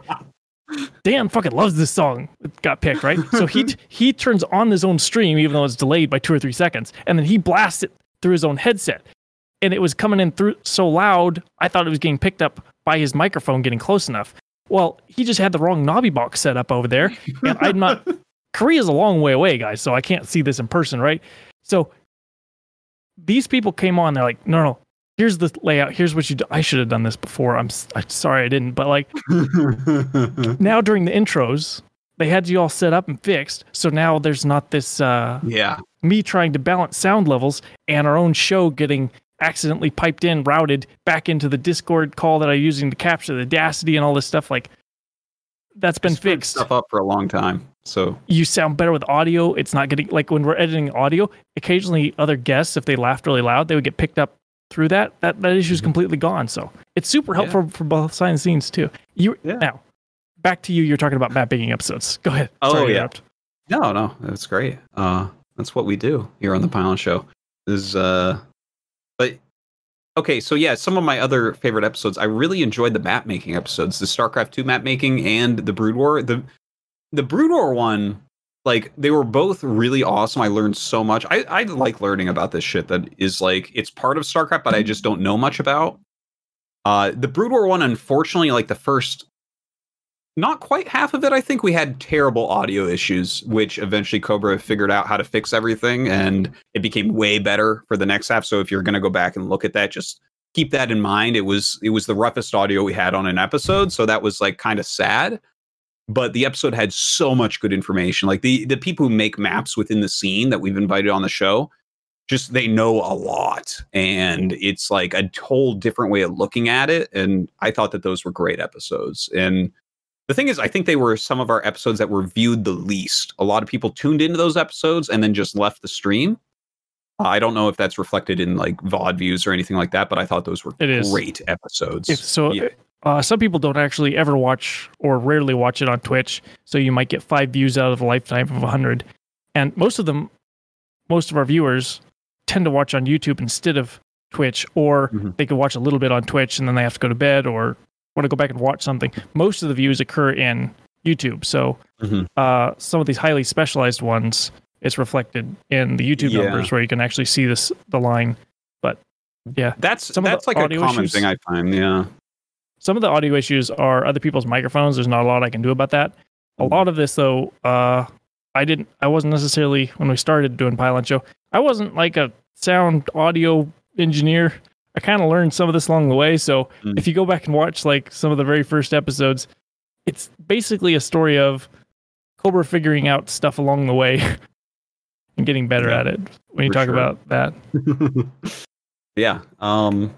Thank you for that. That was a great question right there. Thank you. STFU Carl for the question. Yeah, there's no favorites all the way for me. It's just so much good shit. All right, Knocked Cop asks, what would the mondragon guide to unit counters look like these days for each race? Okay, so he's referring to a meme that happened in TSL where he just had a bunch of roaches and his opponent had void rays, which people are like, oh, this is the counter to roaches or whatever, and then he just killed them anyways. I hated that meme because it was so stupid. Because like his opponent was playing so badly, and it's like if you can't stop roaches with void rays, dude, you just don't understand what's going on. That's the beginning of any RTS, is a bunch of people running into each other, not knowing what's going on. Yeah, it would be things though like roaches countering immortals, which is sometimes actually the case, and Mute countering phoenixes. Thank you, Knock Cop, for the question. Dinnick Thies asks, older gamer trying to get back on the ladder, was plat/low diamond Protoss till 2017-ish, mostly died to Terran drops and Widow Mines, APM, perpetually stuck in the mid-50s, can hardly handle 3 active bases. Would be open to switching race. Any advice? Many thanks for the whole team for this great show. If your APM is really low and you're not good at multitasking and stuff like that, you want to play it. Terran is not for you in StarCraft 1 or StarCraft 2. It's very intense on moving around and being quick. So yeah, I would suggest trying out either other race. Would probably help you out. Yeah. A lot of to this question, I'm not a professional on StarCraft, but a lot of it is not necessarily race dependent, other than staying away from Terran for the micro stuff, but like build specific in terms of being able to mass a bunch of units of Zerg, keep all your injects hot going, and then A move, and like figuring out which strategies work better with a low APM more than which race, or getting stuck up on, oh, it's one of the 3 races, I'm going to be tilted about it, you know? Yeah, check out also Vibe's stuff, his bronze to GM stuff. Vibe, I think, does a really good job of helping people out that are lower ranks, and I think you can use a lot of, like what you said just remind me of it, Cobra, what you're talking about, like, okay, with an attack move or whatever, like how do we get there strategically? Yeah, check it out. Thanks for the question. Refrigerator asks, happy 100th. Imagine if the StarCraft community became a single nation state overnight. What would our national anthem be? What would our flag look like? Would our currency be in the form of minerals and Vespene gas? Who do we celebrate on national holidays? Thanks, and keep rocking it. All right. So this is a loaded question here. It is. There's a lot there. So it says became a single nation state overnight. This implies that like there's a lack of democracy, which helps answer the question in terms of simplicity. So we don't have to necessarily go like there's people and they vote for president. We can go like dictatorship here, right? So then you could possibly pick somebody like I get to be the first king. Okay, because I'll set shit up right. People know that. Okay. Yeah. Artosis has been around a while. I get to be the first king. You get to be the first king for like, good 40 years. Who do we celebrate on national holidays? Well, the king, obviously, but yeah, me, and then also Flash, Nesty, MVP. Right. Only retired ones. Okay, so when Innovation retires and Cyril retires and Mario retires, they'll get their own national holidays. I know one person you would celebrate, like esports player of the year wouldn't be Simple, or there would be enough days that you could accommodate Cyril in there, not just Simple. That would be somebody who would celebrate, right? Well, that would be you'd be thrown in prison for saying such a thing. Basically, as that. We would outlaw all other video games. Yeah, we don't want that crap there. Video games are bad for you. StarCraft's good for you. And yeah, I think I could make a really great set of laws for people. Refrigerator, thank you for the question. Combat Wombat asks, hi, question for all. What about the race you play do you find most fun / satisfying? Well, I actually don't find StarCraft 2 Protoss to be particularly fun compared to the other races. I don't find it to be more fun or anything. I guess Blink Stalkers are the most satisfying part of it for me. I really like picking off medevacs and stuff like that with them. As far as StarCraft 1 goes, I just like Terran. Just winning games with them is satisfying because you know for sure you're 1,000 times better than your opponent at StarCraft. And it's just fun to micro the units around in macro. Do you have any specific things you like about playing, Matt? So last time I seriously played StarCraft 2 was around the beginning of Heart of the Swarm era and End of Wings of Liberty. And I did kind of something similar to what Rotterdam does now with all the Phoenix. And that was like a ton of fun for me, being able to zoop in, get the units that you want to kill, zoop back out, build up your energy, go mass, take over the map slowly base by base, keep them pinned in, right? Stuff like that. That was a lot of fun. And then I kind of got bored with it / very irritated at Widow Mines when they came out. And they're not great against Phoenix, right? Yeah. So then I was like, okay, I'll try out some Zerg here. And mechanically, they were very, very different, the Protoss, in terms of like all the stuff you had to do. So I had fun like learning the mechanics of that.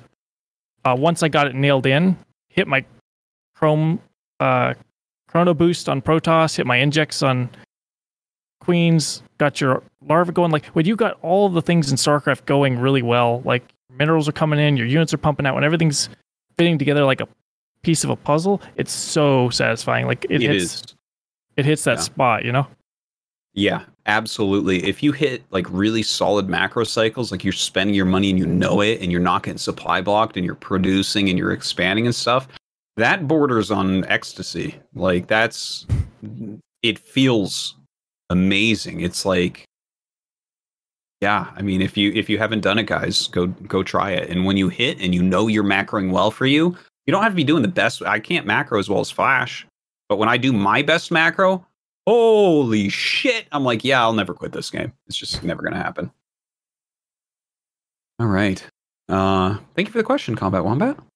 Zauber Garden asks, sentient food question. Oh, thank God. I'm so glad you finally have to answer one of these fucking questions.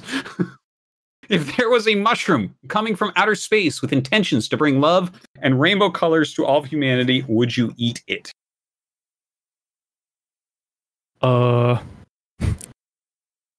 Does it want to be eaten? You could ask it, right? This is something that I think about like almost every week of like, if a food was sentient, would you eat? How about could we ask it if we eat it? Like in this case, if it's a mushroom, what are the effects of eating it? Does it know? Is it okay if we study it?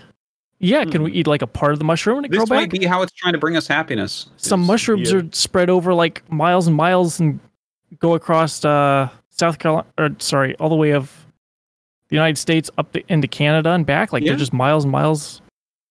Those underground, yeah. I'm not sure. It's Maynard's being a negative Nancy about eating this mushroom. I think, yeah, I would eat this mushroom. Absolutely, I'd eat the space mushroom that wants to bring happiness to Earth. And I'd probably get some great insights into StarCraft from it. That would be the main give you all part. Kinds of skill. Yeah. All right. Thank you for the questions, Albergarden.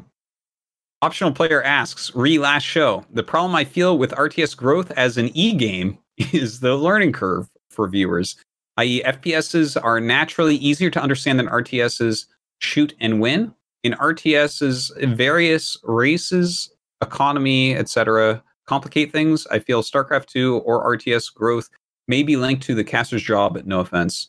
Yeah, I think definitely casters, it's a huge part is trying to make this so that it's understandable. So I definitely do not take offense to that. And it's something I try to do depending on the show.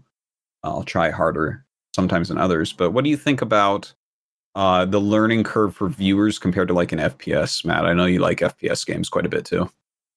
As other people have said, being able to understand like Counter-Strike at a very basic level comes much more naturally to most people.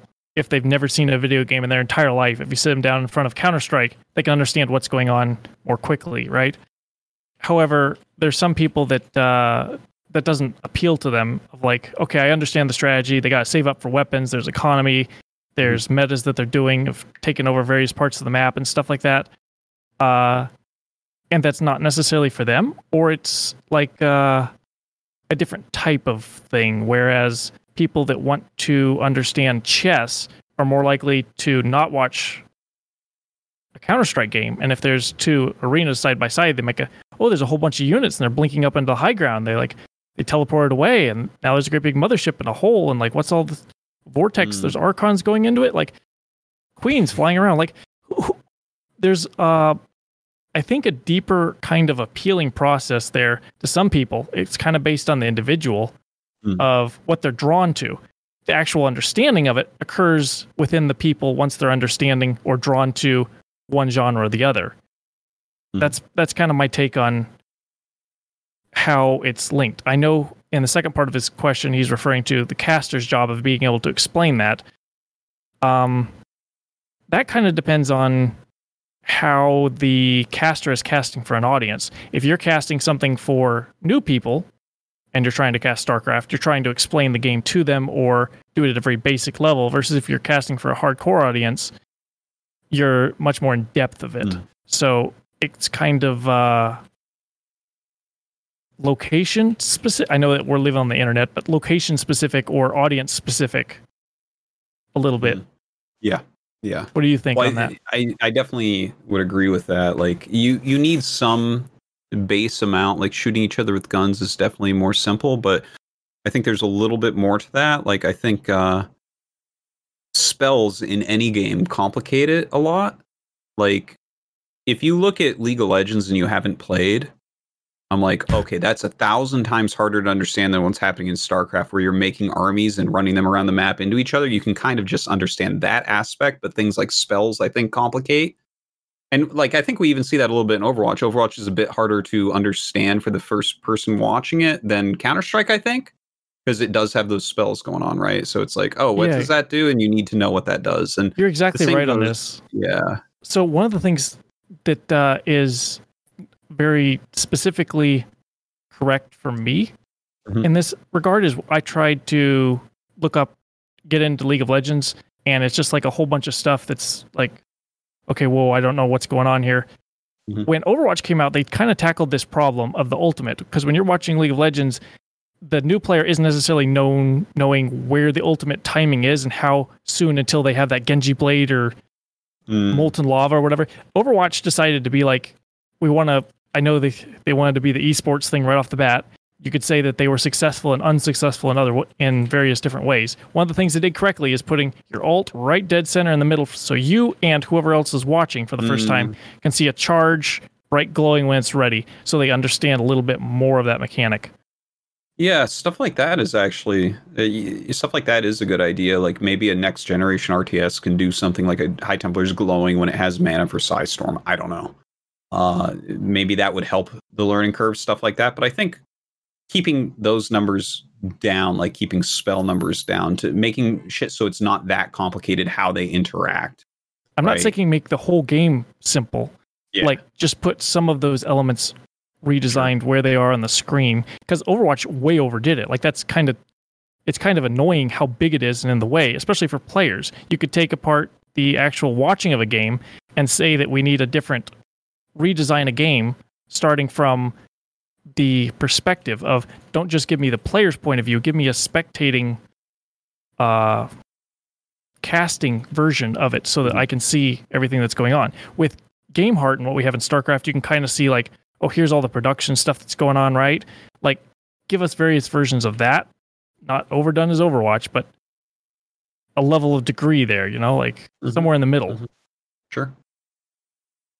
Good question, optional player, and I think we don't disagree with you. All right. Polly asks, congrats for 100th. Does anyone know the story from Zhuge Liang about a shoe incident yet? From episode 23, around 3 hours and 8 minutes, he mentioned it. It was too long to tell. Another shoe mystery. I am eager to find out one day. I remember that episode and having him on. I think he's a great guest. I can't remember a shoe incident or shoe story. So sorry, Polly, but that's very, very specific. Good detective work there, I guess. So next time we have him on, I'll ask him about it if I can remember. So if you're seeing this right now, what's on screen? This is something I usually, the second part of that question isn't here because it didn't update. So normally in between when I have enough time, I am able to hit F5 and go back through here. And I've seen a lot of people ask this in Discord: is my question going to get updated? Well, here's the good thing about the system that NeoSteel built. It actually just updates the back end. Artosis doesn't read off of the web page, so you don't have to worry about your question getting updated or not. Yeah. You have to worry about your question getting shown on screen necessarily. Whatever you update, Artosis will see instantly as soon as you update it. Don't worry about that. You just, I try to refresh it every 5 minutes or so while we're going through here. Because see, you said all that second line that wasn't shown on screen. People, don't worry. If you're doing it correctly, we have a system that fixes this. Okay. I'll always see the whole thing. There's no issue there. It's the whole thing updates in our Patreon or Discord channel. So, correct. Right. Sorry, we have no answer for you there, Paulie. Sorted Conan asks to the devs. Oh, I'm sorry. The devs. Yeah. They people have schedules and stuff, so they can't stay on for our ludicrously long, almost 5-hour shows sometimes. But to the devs, the question was in co-op. You can see the camera view of the other player on the mini-map. Do you have any plans to implement this for observers in normal 1v1? It would be really cool to see where the pro players are looking when watching esports. Thank you for everything you do for StarCraft. It's an interesting concept, and actually it's something that I use in StarCraft 1 commentary, because you can see on the mini-map the boxes of where they're looking. And it kind of makes it really interesting. Be like, okay, well, we're watching this fight, and I can see that his screen is elsewhere, and that's why his army is dying. So not a bad idea. Thank you for the suggestion. I'm sorry that we couldn't have that for the devs. Blackfost asks, happy 10th birthday, StarCraft 2 and 100th episode. Special thanks to Neo, Blade, and LeJules, Vibe, Bronze to Grandmaster, and Chris Haria, Nero, Books and Samurai, and this show. StarCraft taught me to be calm during e-gaming, and I have been able to apply this into life. What important thing for life did you learn through the game? All right. What have you learned through the game? An important thing for life. So personal story about this. When I was a kid, I had something I didn't know what it was. When I was a kid, I was trying to figure out how to think and had trouble dealing with life and stuff like that. And I found StarCraft, and it was one of those things that helped me train my brain how to think critically, how to deal with time management, how to deal with resources. All of those things actually, I know you hear these stories of like gaming, this specific thing, it really helped my life. I am like a living example, 10 times fold of this exactly, of it assisted a lot with trying to figure everything out. And being able to manage things well. One of the reasons I'm running the Pylon Show, to not a perfect degree, as you've seen some various things, but adapting to stuff on the fly, learning things very quickly, like all of those are various skills that my parents helped with somewhat, to some degree, of course, but StarCraft enhanced that process, made it go much faster, or kickstarted it if it wasn't going to happen at all. So, yeah. Excellent. Oh, that's very good stuff. I mean, for me, StarCraft has taught me really a lot. Things like public speaking. Like when I was in school, I was like shaking and sweating if I had to go up and speak in front of the class and whatnot. But I mean, now I can talk in front of the crowd at BlizzCon without batting an eye, right? So it's definitely it's taught me a lot about how to speak correctly and speak well and describe things. I've learned so much about, creating content and, just everything involved with my commentary job has really been taught a lot. The thing is, StarCraft is such an inseparable part of my life. I have been like basically completely into the game for 22 years now. And I'm 37. So yeah, that's most of my life has been pretty much dedicated to StarCraft. And I would say the number one thing that it really taught me was hard work. Before 2004, right? So this was 16 years ago, 17 years ago. I kind of coasted through everything in life. I was always considered smart, and I was considered talented. In StarCraft back then, talented meant something different. It wasn't a mechanical thing because no one played mechanically back in those days. But yeah, I was considered talented for strategically how I was playing the game and stuff. So like, I never really tried. I still was able to win some tournaments and stuff. And in 2004, I really kind of got a bit of a wake up call as people were becoming a lot better mechanically and everything. Mm-hmm. And via StarCraft and one particular friend that I was practicing with a lot back then, Kier, a Chilean Zerg and Protoss player, I learned the lesson of hard work and how valuable that is. And since 2004, that has impacted my life a quadrillion %, because that's who I am now. Is I'm the guy that works really fucking hard and puts the hours in. Yeah, and I don't think I would have been without StarCraft, because other than that, I was just lazy and didn't do much before 2004, and that's when it all changed for me, thanks to StarCraft. Yeah, it's also like taught us different life skills that we're not necessarily talking about or mentioning here. Like I got much better with technology and production from going full-time IT into producing Pylon Show and esports stuff. I had to learn like audio visual stuff and a whole bunch of things along the way. You yourself probably can speak a fair amount of Korean. That's a side effect of you learned a language accidentally by getting better at StarCraft. Yeah. No, all these things. It's crazy. You can't separate my life and StarCraft. It's just like, it's the same thing at this point. Wow. Great question there, Black Foss. Thank you. Red Gunner Guy asks, 100 episodes. What kept you guys going to keep doing this week after week? Were there any low points? How do you try to improve as time goes on? Also, what advice you have for those attempting to work on such long-term projects? Cobra answer 2. Also, Singapore, SC2, online number 4, and Taro in control. All right. What has kept us going from week to week? Low points. How do we improve as time goes on? Week after week, we kind of mentioned this a little bit to start with, of loving StarCraft and making sure it's like has a place to live. Creating a community show that pulls people in together. We have a lot of video clips we can show later on or get edited into a YouTube video at a later point in time.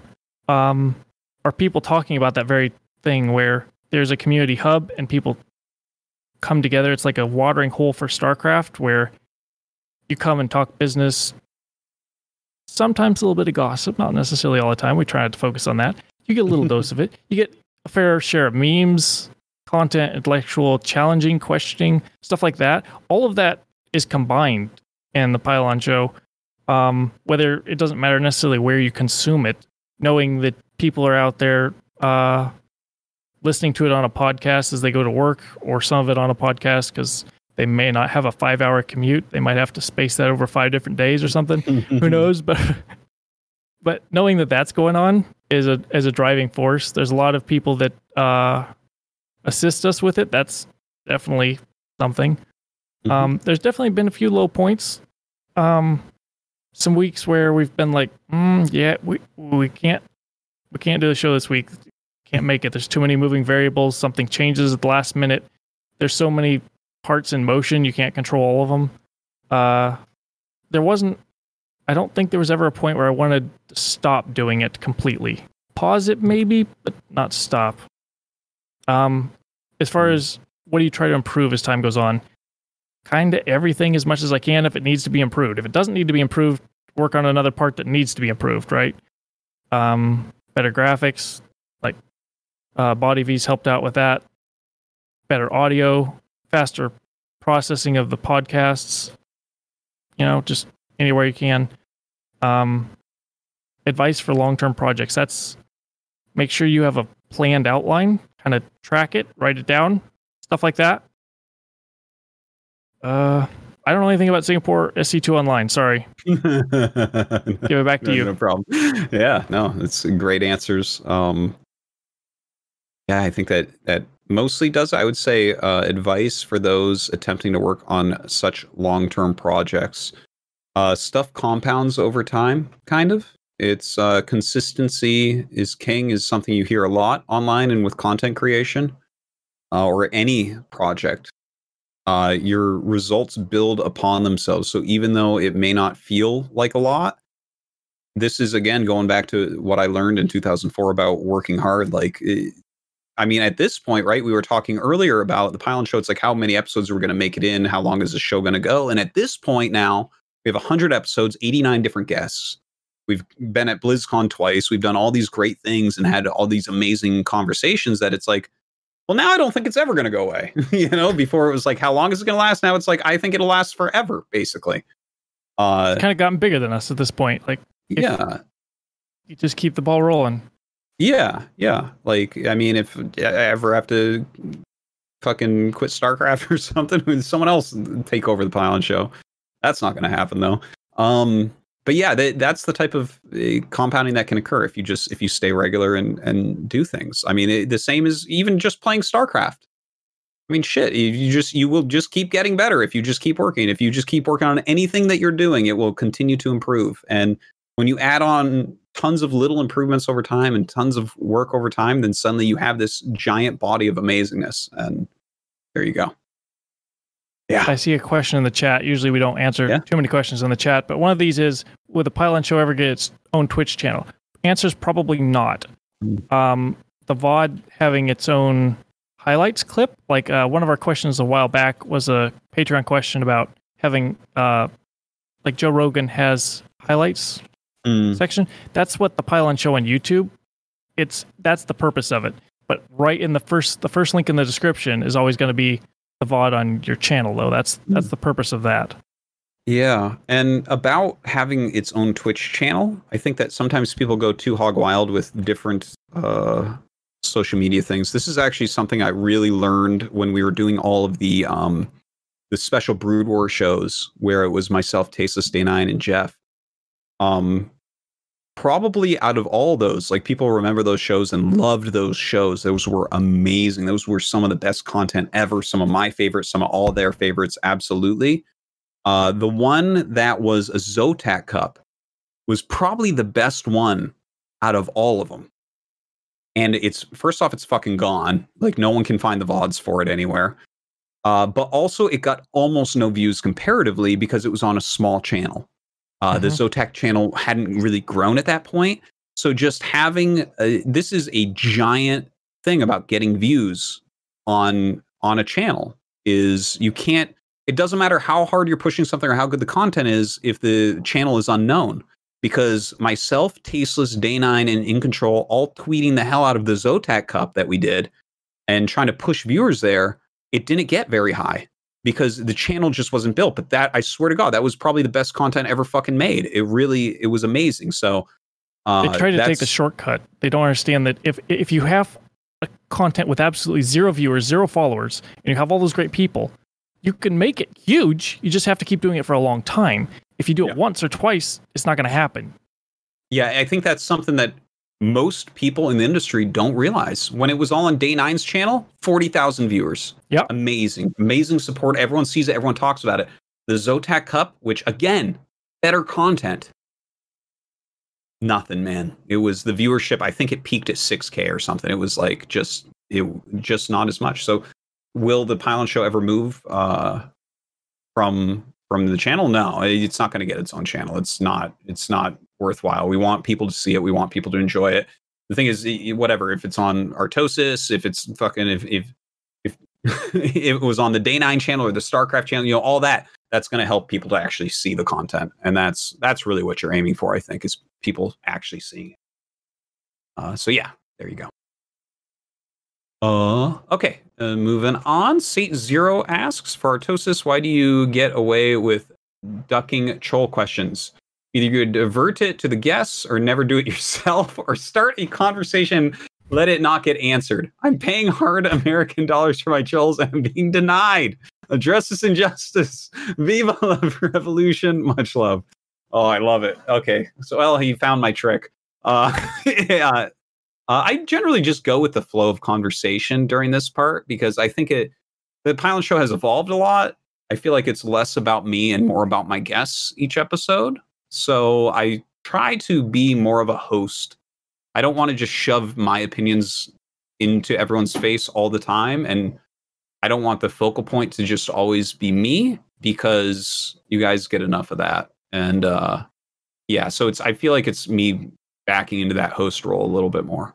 With this specific guy, when he's asked it before, I remember a lot of it has to do with like you've asked the troll question and it gets a great response out of like 4 guests or whatever, and then it's like you're like, okay, we kind of need to move the show along, and you're trying to so let's ask the next question versus me adding to that and sparking more conversation. It's like a time management thing, not necessarily trying to dodge it all the time. Mm-hmm. That too. All right, thank you, Sate Zero, for all your questions. Hey, and I named him as one of the guys that's always asking, so I do appreciate you. He's trying. Yeah. Saf Scissors asks, what's the thing that you feel is your biggest accomplishment related to StarCraft 2? Also, devs, I have to ask, tongue-in-cheek, why does the balanced team hate Protoss so much? All the Protosses gotten recently have been nerfed. Sincerely, a Protoss player. Thanks for everything you do for the community. Sorry again, the devs aren't here. That's yeah, I don't know what to tell you there. But yeah, okay, what's the thing that you feel is your biggest accomplishment related to StarCraft 2? You have anything that pops out? I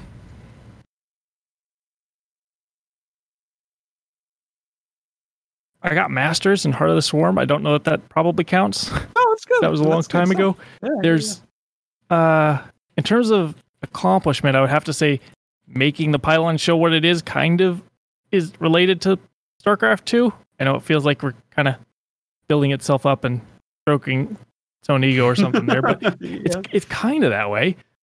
Being on stage at a Red Bull Atlanta event, playing against Puck, I got knocked out, but I got to a decent degree or through the bracket enough to play on stage, and that was a lot of fun. That was my first. I was pretty young at the time. First time I was on stage performing for a huge number of people that was also televised and sent out. There's video footage somewhere. It was casted by Todd and Roddy. It was quite a lot of fun. Excellent. My biggest accomplishment related to StarCraft 2? I'm not really sure what it is, because probably there's a lot of answers I could have, like building up GSL. I think GSL helped to spur forward StarCraft 2 esports more than everything else did. So I think that's something that I was involved in. So I'm pretty proud of that, I guess. I think that we put on a really great show for those Pyeongchang, IM Pyeongchang leading into the Olympics. I thought that we did a really good job there, and I think we represented StarCraft as well as we could as a team of casters there, and the IM production as well. So that felt really good. I'm personally really happy and proud of being able to be involved with the Alpha Star stuff. From my StarCraft 2 career, that was probably the stuff that I was most excited about. Mm-hmm. I loved it. It was amazing. I watched all the AlphaGo stuff when it happened and was like, wow, this is amazing. And to be able to be a part of all that for StarCraft 2, I wish there had been more. But that was, I think, the coolest thing that has happened, basically, in StarCraft 2. I don't know. Those are some of the things that came to mind, at least. Thank you for the question, Saf Scissors. All right, from Fear Dragon. Congrats on 100 episodes and happy 10. He just altered it and it changed. So don't refresh. Don't refresh. Okay, I was just about to. Okay. Congrats on 100 episodes and happy 10-year anniversary. Dan, if you could have gone past episode 3 of one of your old shows, which do you wish it had been? Thanks, planet size HOTS calendar campaign map that freezes you randomly. Unless he changed his thing on the actual thing to nobody expects the Spanish Inquisition. We got two Fear Dragon jokes by not refreshing it. Okay. Yeah. All right. So, okay, which episode? Which do I wish could have gone past more episodes? So those weren't my fault. Again, fucking Jeff setting this up. Idra left. He moved back to America when we were doing Imbalanced, so it got canceled. The same exact thing for Special. People don't know. I made a show about Special. I got Special a spot on a pro team. This was before he joined the fucking Kespa team. Okay, I got him a spot on a Korean pro team, TLS or TSL, whatever his abbreviation was, the SCV Life, TSL. That team, I got him a spot on, and he moved out to Korea, and I was going to make a show about it. It was going to be this huge thing because I had complete confidence in Special. I know how talented he is. I know how hardworking he is. And obviously, you see that reflected today. But he was younger back then, and he got homesick, and he went home. So I had to stop it after like 2 episodes or 3 episodes. I think it was called New Path or something. It's still on my YouTube if you try to look it up. But yeah, that one I would have liked. Like Idra really wanted to move to America and switch up what he was doing. He was pretty sick of being out here. So cheers to him. And Imbalanced people loved it, but whatever.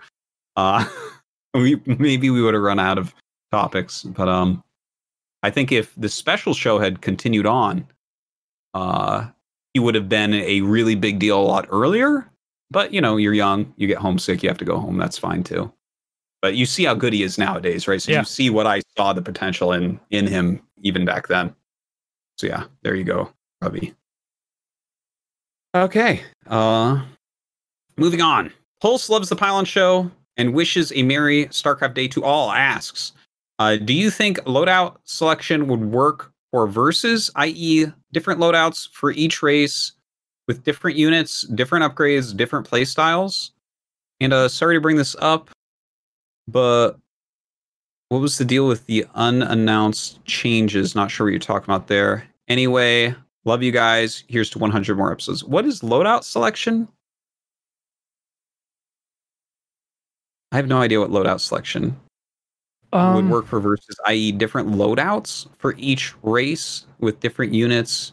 So, hang on a second. Like like upgrades. Like if you're playing Valorant or Counter-Strike or something, right? You could pick like armor, better weapons, stuff like that. I'm guessing it's saying like if you had a versus ladder, right? And you started the game with all your stalkers had blink or stuff like that. Oh, okay. Maybe that's what it's meaning. Yeah. No, your Phoenix I understand. automatically have extra graviton, stuff like that. Mm-hmm. As far as the unannounced changes, that's me overdoing a tweet. Probably that's probably what that's referring to. The patch stuff. Okay. Yeah, there's nothing unannounced. Everything is announced. Yeah, it was in the PTR, guys. Yeah. Okay, so about the loadout section, I think I understand this because some RTS games that I played have had things like this. Like in Age of Empires 3, you had a deck where there were like cards that you used throughout the game to have certain upgrades, or like, oh, I can build a Lakota stable or something if I find the right area to do it with this thing that I chose before the game that changes what I can do in the game. And then Tooth and Tail is like that, where you choose 6, I think it was. You choose 6 different types of units you can use through the game. And that actually made I thought that was cool. I think it made it kind of interesting. And you definitely could show your style off a lot with that. So, yeah, I like the idea. I don't know if it would work in StarCraft as well. It feels like you'd be able to abuse someone real quick with that. Like if you don't have as many units, or like you just have a sick all-in build with it. But I've liked it in other games. I think Tooth and Tail did it really well. I see people still in chat BMing unannounced changes. It's like we're holding a secret or something. We're once we're into the Q&A questions, like the big part of the show is over. It's not like we're not announcing StarCraft 5 next year or something. I don't know what people are expecting. Sorry, guys. No, sorry. There's nothing unannounced at all. Everything that can be announced has been announced. Yeah. And we literally don't know anything else. All right. Kilo asks, good question. What's your favorite party food for an office party? StarCraft 2 question. How long does it take to come up with a balanced idea or even removing a unit completely from the game, i.e. Mothership Core? Also, how much feedback do you get from players and casters? Happy 10 years. Okay, sorry again that we don't have the devs on for the questions. Maybe next time we have devs on, what I'll do is I'll gather questions from the Patreon people and then just insert those into that part of the show. It's just I can not ask the devs who are in an office at nighttime to stay there until midnight to answer questions. It's too much. But they what's had your families and stuff they had to go tend to. Yeah, absolutely. It's, you know, they're on here as just being great community members and stuff. So thank you to them for coming by. What's your favorite party food for an office party? So I'm one of those weird people. It's like, if it's a party food where everybody can touch it, no thanks. So I want an office food that has, like, you know, everybody has their own serving. So it's not like a great big bag of trail mix or something like that where people are scooping in. Yeah. As far as that goes, I'd have to say like Domino's. It's a medium pizza because they don't do it large, but it's deep dish Domino's pizza, and they do it extra done. And then you can order like 7 of these pizzas, and it'll feed 20 people or so. Extra pepperoni, extra sauce. Spread that out. Oh, all right. It's That's good. Pretty specific. Yeah, I dig it. I was Domino's just going deep to dish answer medium. cheese, like this cheese platter. But now you have me feeling like I'm a dirty guy because everyone's touching the cheese. Well, with pizza, they only touch their own piece usually, right? Or if they cut it up, you can serve it out. Like it's different than like trail mix or Chex Mix is the word I was trying to think of, where it's like scooping in, right? Like. Mm-hmm. All right. There you go. I hope that answers your question. Oblivious. Okay. Asks, if we went back to the start of StarCraft 2 and released the game in its current state, but the players were starting from scratch, would the races be balanced? If not, which would be best? If we could control everything with thoughts instead of keys at speed, what race would be best? Taro in control. Okay. This question. So theoretically, what's best with maximum speed? It probably is Terran. What is? Probably is Terran. It's saying controlling everything with thoughts to the keys at speed. Yeah, so that I think that's like, saying theoretically what race should be strongest, like with infinite speed. So my brain is going like, how much control do you have? Can you individually speed control each Marine? Can you split? Like, how much individual control or bandwidth do you have in this scenario? Because my question is like, okay, well, Marines would be super OP, and so would Zerglings if you could just make individually. I know the Zealots are a meme and like can't individually control every Zealot, but if you had enough bandwidth and can control attack every single Zealot charge, like that's good. I don't know. Like, I think theoretically, because how many units Zerg has, and they're supposedly weaker, they're a little bit more squishy. But Zerg would probably be the best at controlling if you had unlimited bandwidth in our scenario here, and you could control every Zergling, every single muta, every unit, right? Like, you can go beyond 200 supply with Zerg. It's a little bit like cheating. Well, I'm kind of looking at, yeah, that's true too, because you could, if you had a big bank, you could instantly make all your stuff and instantly cancel too. So you wouldn't 300 supply at 40 minutes in, you'd have like cancel all your workers. I always feel like ranged units become overpowered in these situations because I'm like, oh, if all Marines and Marauders are firing from maximum range and consistently kiting, melee units become completely obsolete, basically. So it comes down to range units and who has the best range units. I would say it's Terran. So that's where I lean towards. It's very probable, yeah. Legacy of the Void in the beginning. Okay, so it took a while for people to figure out how to use Zerg correctly. The macro management was a bit harder in the beginning. I think Protoss might be it might be strongest if we took this version and went back to the very beginning, because it's really straightforward to make charge lots, basically. Yeah, I'm not sure though. Not sure. Hard question. Thank you for the question, Oblivious. All right. 11s asks, for Artosis, was it / is it difficult being vegetarian in Korea? Yes, it was terrible. It's the worst country I've ever been in for being a vegetarian. For everyone, what was the one patch, new unit, etc., that you, when you saw for the first time, your first thought was, well, this is broken. Did it pan out the way you thought it would? Congrats on 100. Looking forward to many more. Is there anything that you, the first second you heard about it or saw it, you thought it was broken?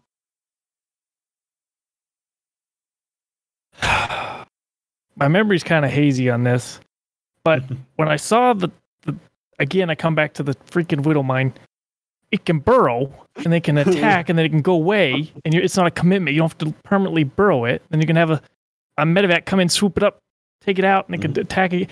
It's like a baneling that's like can just shoot off over and over again. It's like, I think it was, the reason I say this is memory's hazy, but I think when they like showed the concept for it, it was even more overpowered. And what we have now, or what we had at the time it came out, actual release, is like reduced. And what we have now is even more reduced. And if my memory serves, but like that kind of thing. So much so, I kind of stopped playing StarCraft because it was kind of irritating dealing with it. Totally get you. I could probably go back and master it now, but yeah. Yeah. That's my hill. That's my hill that killed me. Got you. There is, you can actually look when they released what was going to be in Heart of the Swarm. I was by far the very first person where I went, the Swarm host will be fucking broken. I said it on the show I was doing back then called Meta, which was kind of like a more gameplay focused Pylon show. I said it like, I think it was before the beta was even out. They just announced what the Swarm host would be, and everyone laughed at me. Everyone fucking laughed at me. I'm like, no, it's longer range, invisible broodlords. It is going to be broken. And damn if I wasn't right about that. All right.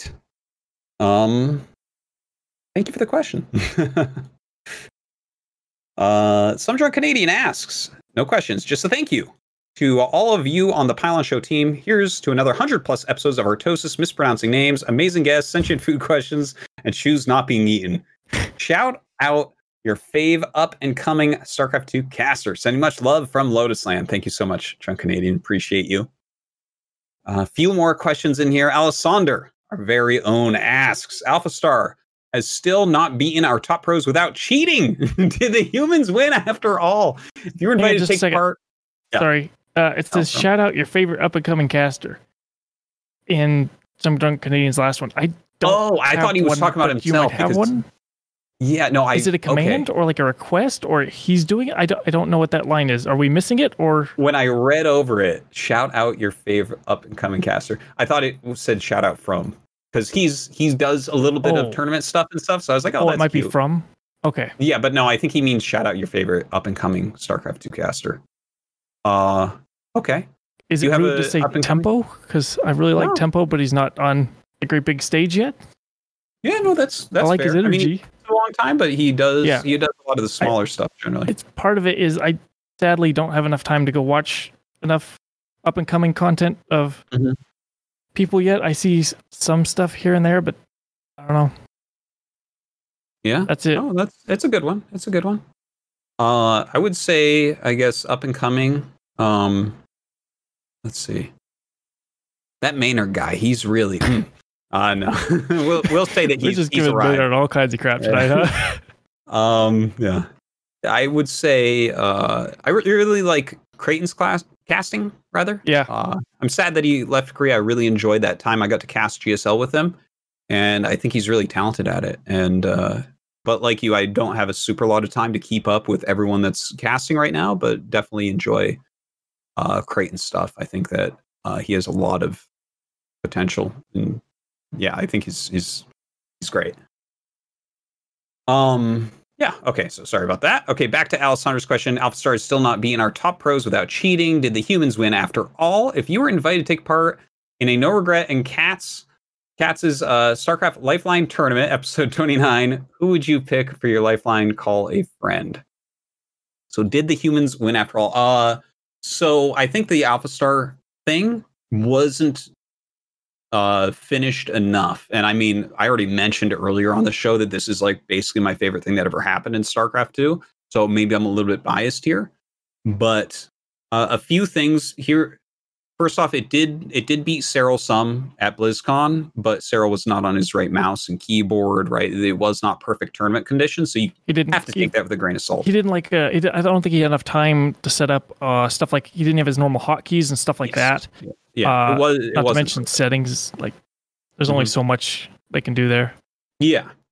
It's still. I would say it's still pretty impressive. That it was able to beat him some, but also it was let loose on the ladder, and AlphaStar's Terran, by my estimation, as a professional analyst in StarCraft 2 for over 10 years and having watched everything,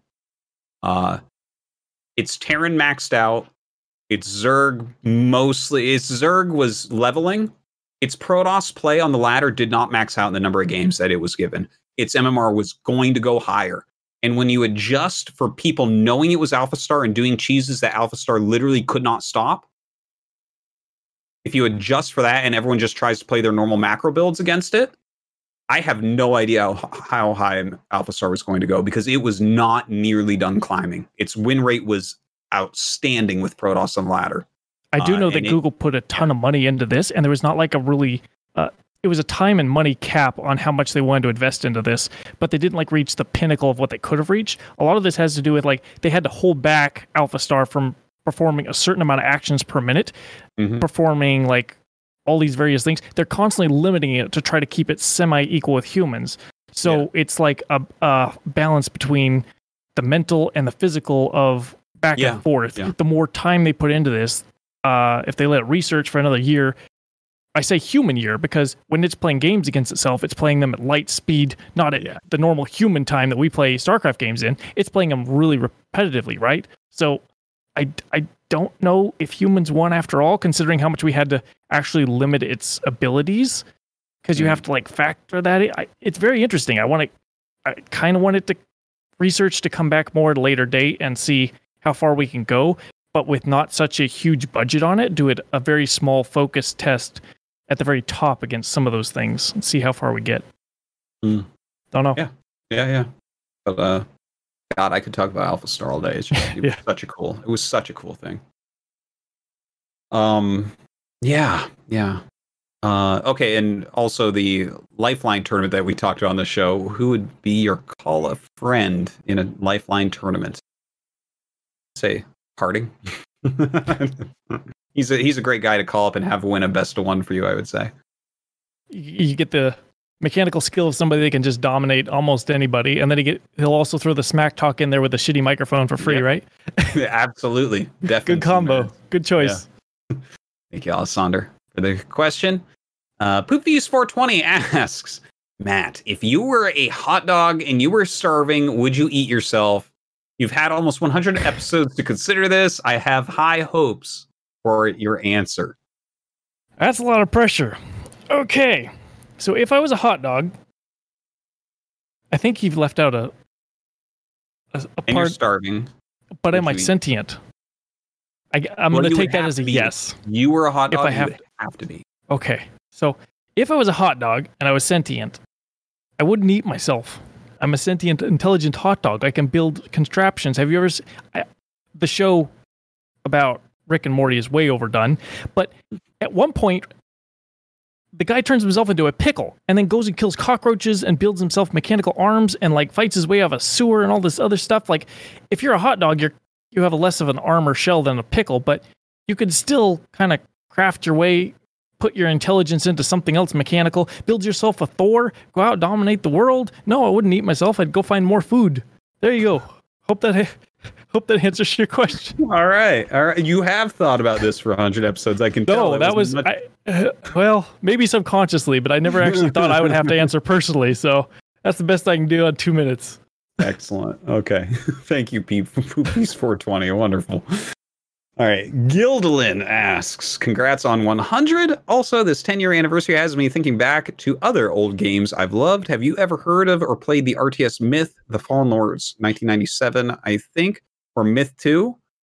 If not, would you ever consider playing it? I haven't played it or heard of it.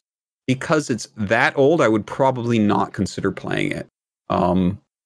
Games that old, like the oldest RTS that I find playable would be Warcraft 2, and it's barely playable.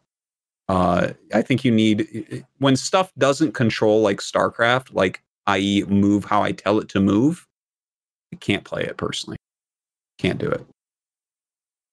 It needs to have a reaction time that adjusts to your input controls. Yeah. As well, if you tell something to do it and it goes the other direction. This is one of the reasons I like I tried Brood War and the pathing, like go here and it goes there. I've seen some video footage that a guy named Nice Username, you might have heard of him, is compiled of a guy named Artosis. Yeah. And when pathing doesn't go your way, oh boy, it's annoying. So yeah, I get that. Yeah. All right, Gildalin, thank you for your question.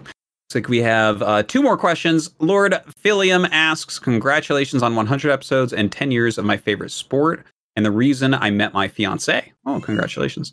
Curious about injuries in StarCraft. What is something that teams/players do to mitigate game-related injuries? Can you think of any high-profile injuries that rocked the scene, Brood War and StarCraft 2? Yes, yes, and yes. So stretching is one of the main things. There are also surgeries. We've seen, of course, a lot of high-profile injuries. MVP literally changed his style to playing mech only because his wrists were hurting. We've seen Tasia have problems with that in the past and have to take it easy. Lots of people have actually retired from wrist injuries. Jaedong has had wrist injuries lately, which is a huge issue, which is part of the reason why he's not competing as much. Flash has a giant scar down his arm from a surgery he had due to this as well. So yeah, it's all over the place. It's all over the place. Yeah, thank you for the question.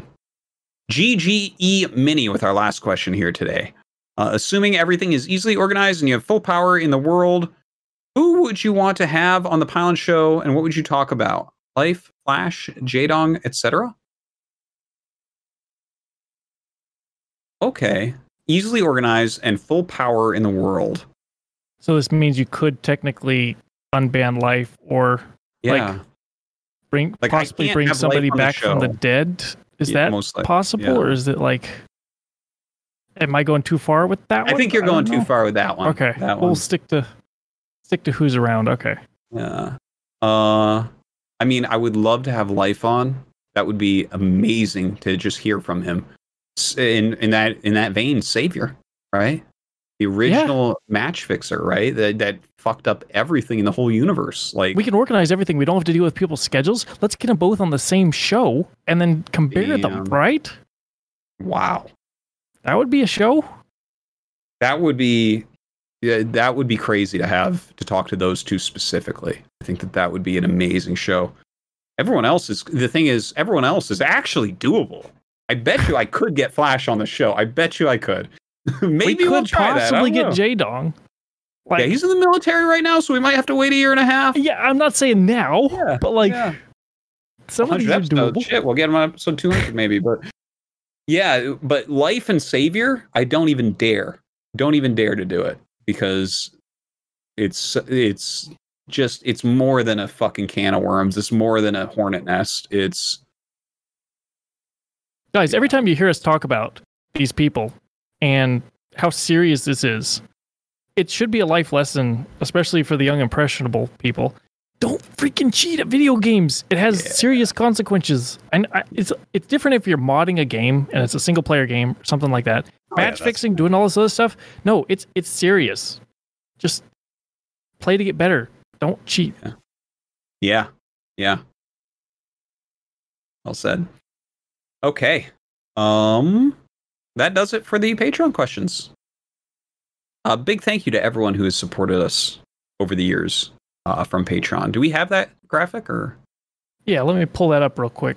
Yeah. So we want to just throw some of the IDs up there. People have given a huge amount of support to the Pylon Show, and we really, really appreciate you. People give support in all sorts of ways to the Pylon Show through Matcherino, through just supporting sponsors for us, through following my channel, subscribing, things like that, and of course our Patreon, which is the #1 way. Our highest tier was reached by Rip Exodus, and that helped us to fulfill all of our goals. Our very first Patreon, Narciss, or Narcissa, or something like that, April 12th, 2018, we started this journey, so big thank you. You can see a lot of people started supporting way back on the 3rd. Look at this. Maynard and Fear Dragon, 2 of them right there. Just some amazing people. Thank you so much, guys. And then, of course, we have our nerd ballers with huge lifetime support. A lot of these people have just supported like $100 a month and stuff like that, which is just crazy, and we really appreciate it. You all Maynard are awesome. Deserves like extra kind of recognition here, because he's like the second person, and he's been doing it like the whole time. And there's like a weird math back-end thing where if I calculate out how much we pay each of... So if we don't state this enough, we should state this more. We pay $50, not to me, because I'm not officially a guest, but when other guests come on here, Blizzard people usually don't take it, but we try to give them $50. If Maynard comes on, we try to give him $50, right? So I think he's come on enough that if he just continues to donate money, he's kind of giving the money back that we pay him. He's kind of donating his time to me for free. He needs to up his subscription. Yeah. Yeah. There's a lot of people who have supported us for a long time. Yeah, we appreciate you guys. Really, thank you so much. We might have something here that's inaccurate. We tried to pull everything together, but thank you for all your support, guys. Yeah, that you guys are great. I think that does it for the main part of the talking part of the show, and we have some videos, right, coming up? Yeah, I'm gonna need an intermission of 2 or 3 minutes, and we'll try to get those ready together and show them on stream. So just so you guys know what's happening. Oh, go ahead. Go ahead. Go ahead with what you're saying, because it might actually be what I was going to say. Okay.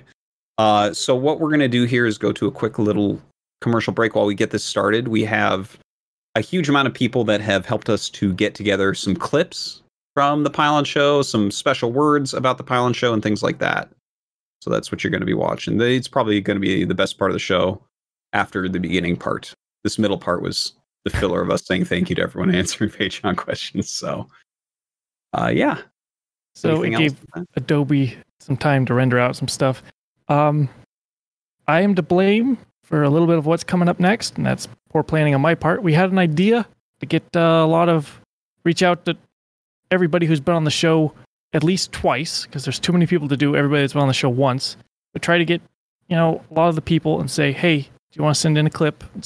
It was extremely short notice for a lot of people. So we have Maynard Katz, Creighton Olsen, Neuro Lambo, Juggernaut Jason, Casually Explained, Fear Dragon, KJ Freedom Vibe, nice username, Rifkin, Erit, and No Regret, and possibly some more still sending stuff in. So thank you to all those people who sent stuff in. The problem was, with some of this, I planned to do I'll just do short video highlights and compilations and stuff. And then there was a lot of it, People sent in a lot of stuff. You retweeted the tweet, and then people sent in clips on DM, and a couple people sent in documents full of the stuff. That's awesome. And we've rendered a lot of it, but we don't have all of it rendered. Kind of my fault. However, we're going to show a lot of it here on stream, and then this show won't be out for a day or two. We're going to take a little while, and we're going to add the rest of it to the end of the VOD. And then on YouTube, we'll give you a timestamp as to what stops. So the rest of the footage we've collected, we'll add on to the end of it, and you can enjoy all of that. Excellent. That's about it for me. Perfectly explained. So guys, we're going to throw up the countdown just for a minute or two, and it will be back with a wonderful highlight. We'll be right back. Thank you, everyone. From everyone here on the Pylon Show team, whether you watch or listen via podcast, thank you for joining us on our journey to 100 episodes. Please sit back and enjoy these moments and memories from The Pylon Show. What's up, guys? KJ here, Freedom. Got a message from Cobra Venom that The Pylon Show is at 100 episodes. Wow, amazing. You know, before there was a Pylon Show, there was a big void for the StarCraft community in terms of the talk show, right? And when I heard the late great In Control and Artosis said they were gonna have a show, I was excited. And just recently I was a guest, so I was honored to be there to contribute to what's been great 100 episodes of The Pylon Show. So congratulations to everyone that's worked hard on that. On to many more. And by the way, be safe and go StarCraft. Hello, Pylon Show enthusiasts. I'm Creighton, and I want to talk for a moment about why the Pylon Show is so important to me. About 20 years ago, a British researcher named Richard Bartle wrote a book entitled Designing Virtual Worlds.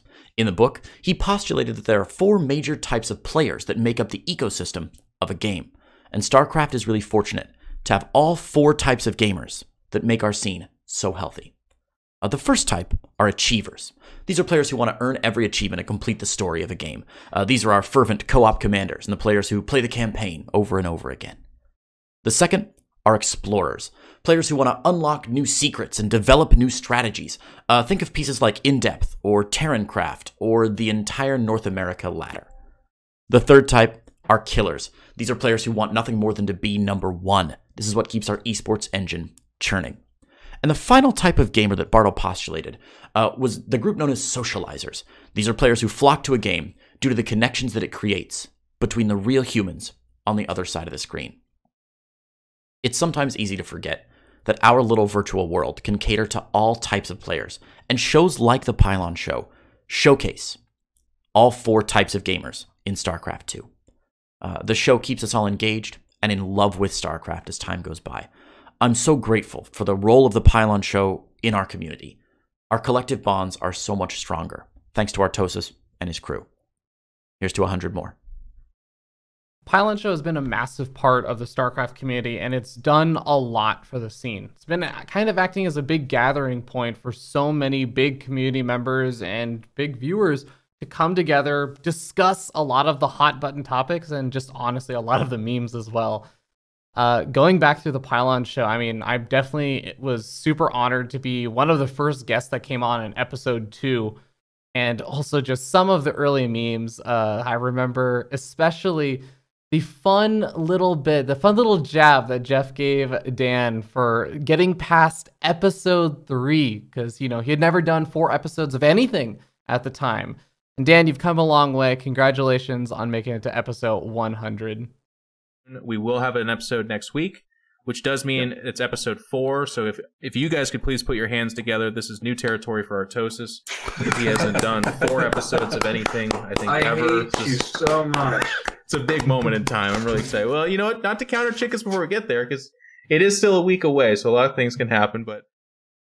Hi guys, Kyle Laris here, and I just want to give a message for the 10-year anniversary of StarCraft, as well as the 100th episode of The Pylon Show. I can't believe, finally, Artosis has been able to push something beyond 10 episodes. It's an amazing achievement. But I also, just want to say how awesome The Pylon Show has been week in, week out. It's been one of my absolute go-to shows throughout the past, however long it has been going on for these 100 episodes. Some of my favorite moments, of course, Jeff was always the most funny guy, and, we'll miss him dearly, but he was always the funniest guy, especially his rant about the Zealot. That was absolutely amazing when somebody was calling it OP for some reason. And of course, I absolutely loved being on episode 99 for my first time ever. I'm sincerely hoping that I get another opportunity to come on sooner rather than later. Congratulations, guys. It's a huge achievement. And here's to 100 more. See you later.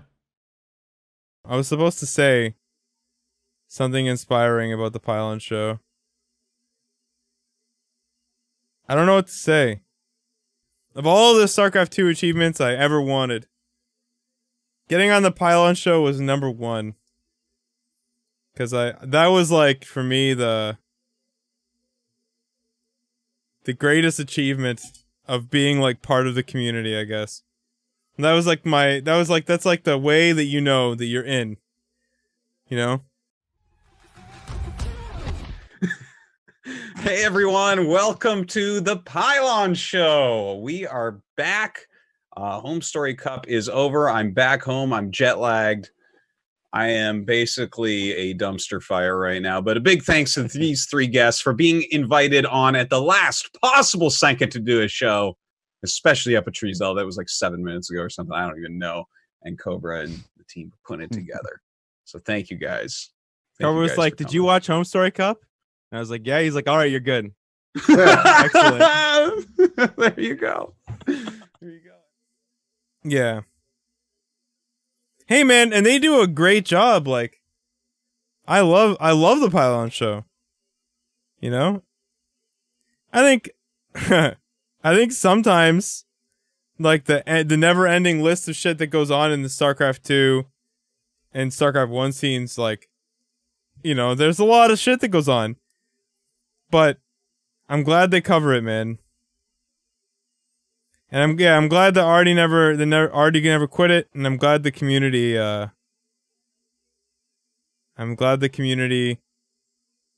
like kept supporting it, man. But yeah, I'm really glad that I got to rant about tech shit, even though literally nobody gave a fuck. Except Artosis. Artosis was like, yes, yes.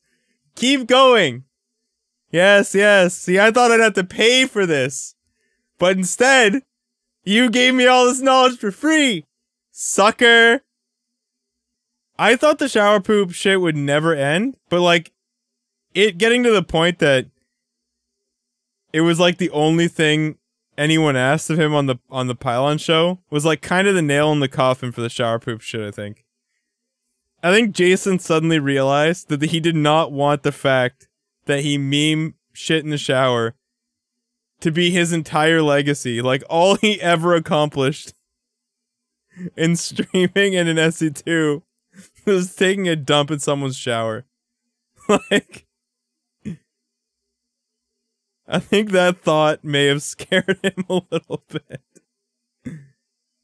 Tier silliness featuring Maynard, Tempo, Zerg Girl, Nero, Pig, Zombie Grub, Vibe, Fear Dragon. The 25th of March, Wednesday at 5 p.m. Hey, that's right now. That is right now. They overlapped with the Pylon Show? Who the fuck do these people think they are? Oh, that's why you got such reject guests. Yeah. They all had their own thing going on. I was wondering why these 8 people said no, and I had to invite you jokers on. Yeah, exactly. Oh, and now I know. And now I know. All right. You know, there's going to be like 3 people who've been sitting here in chat just like all day. They're like, why are they talking about all these TV shows and stuff? And they're like, yes, my moment. They're like, yeah, what about Marines? They do too much DPS. Can we talk about that as well, guys? Yeah. I'm like, oh no.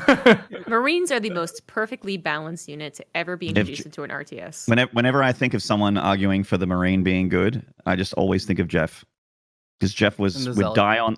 Okay. He would be on top of the hill. He'd be on top of the hill with a sword and shield, not letting anyone climb on top of the hill. Where his opinion of the Zealot being shit and the Marine being better exactly was just like in a big flashing top level of micro, the Marine had more potential than the Zealot.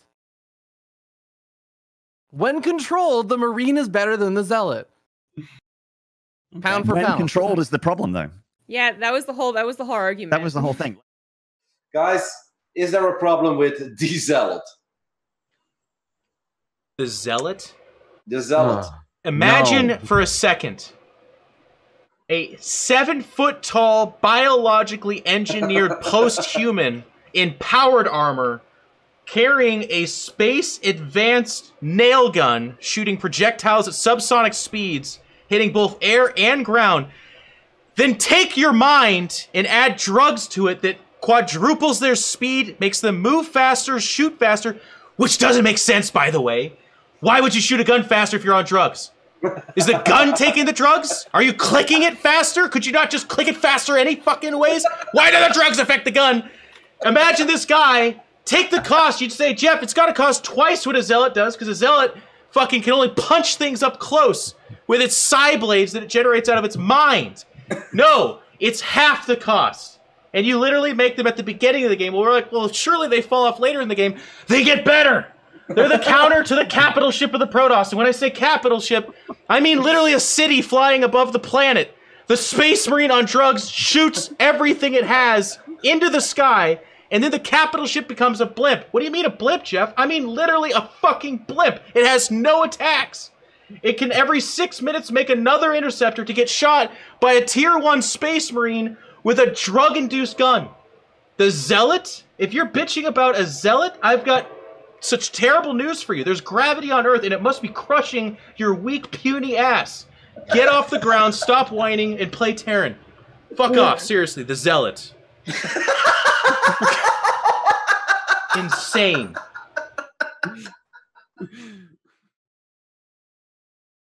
What's up? I'm Neuro. Frequent guest on the Pylon Show, which is the pillar of the StarCraft scene in terms of discussion, conversation, and dank memes.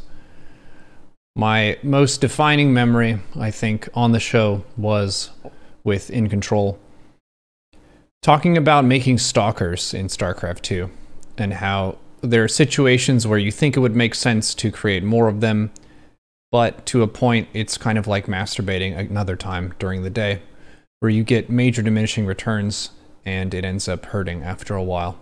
We make Blake stalkers. You ever jerked off for the 30th time in a day? You know how much satisfaction you get out of 20 through 30? It's 0. That's making Blink Stalkers. And it's literally like the first 10 Blink Stalkers you make feels great. Everything you make after that, you're like, what am I doing? What does this thing do?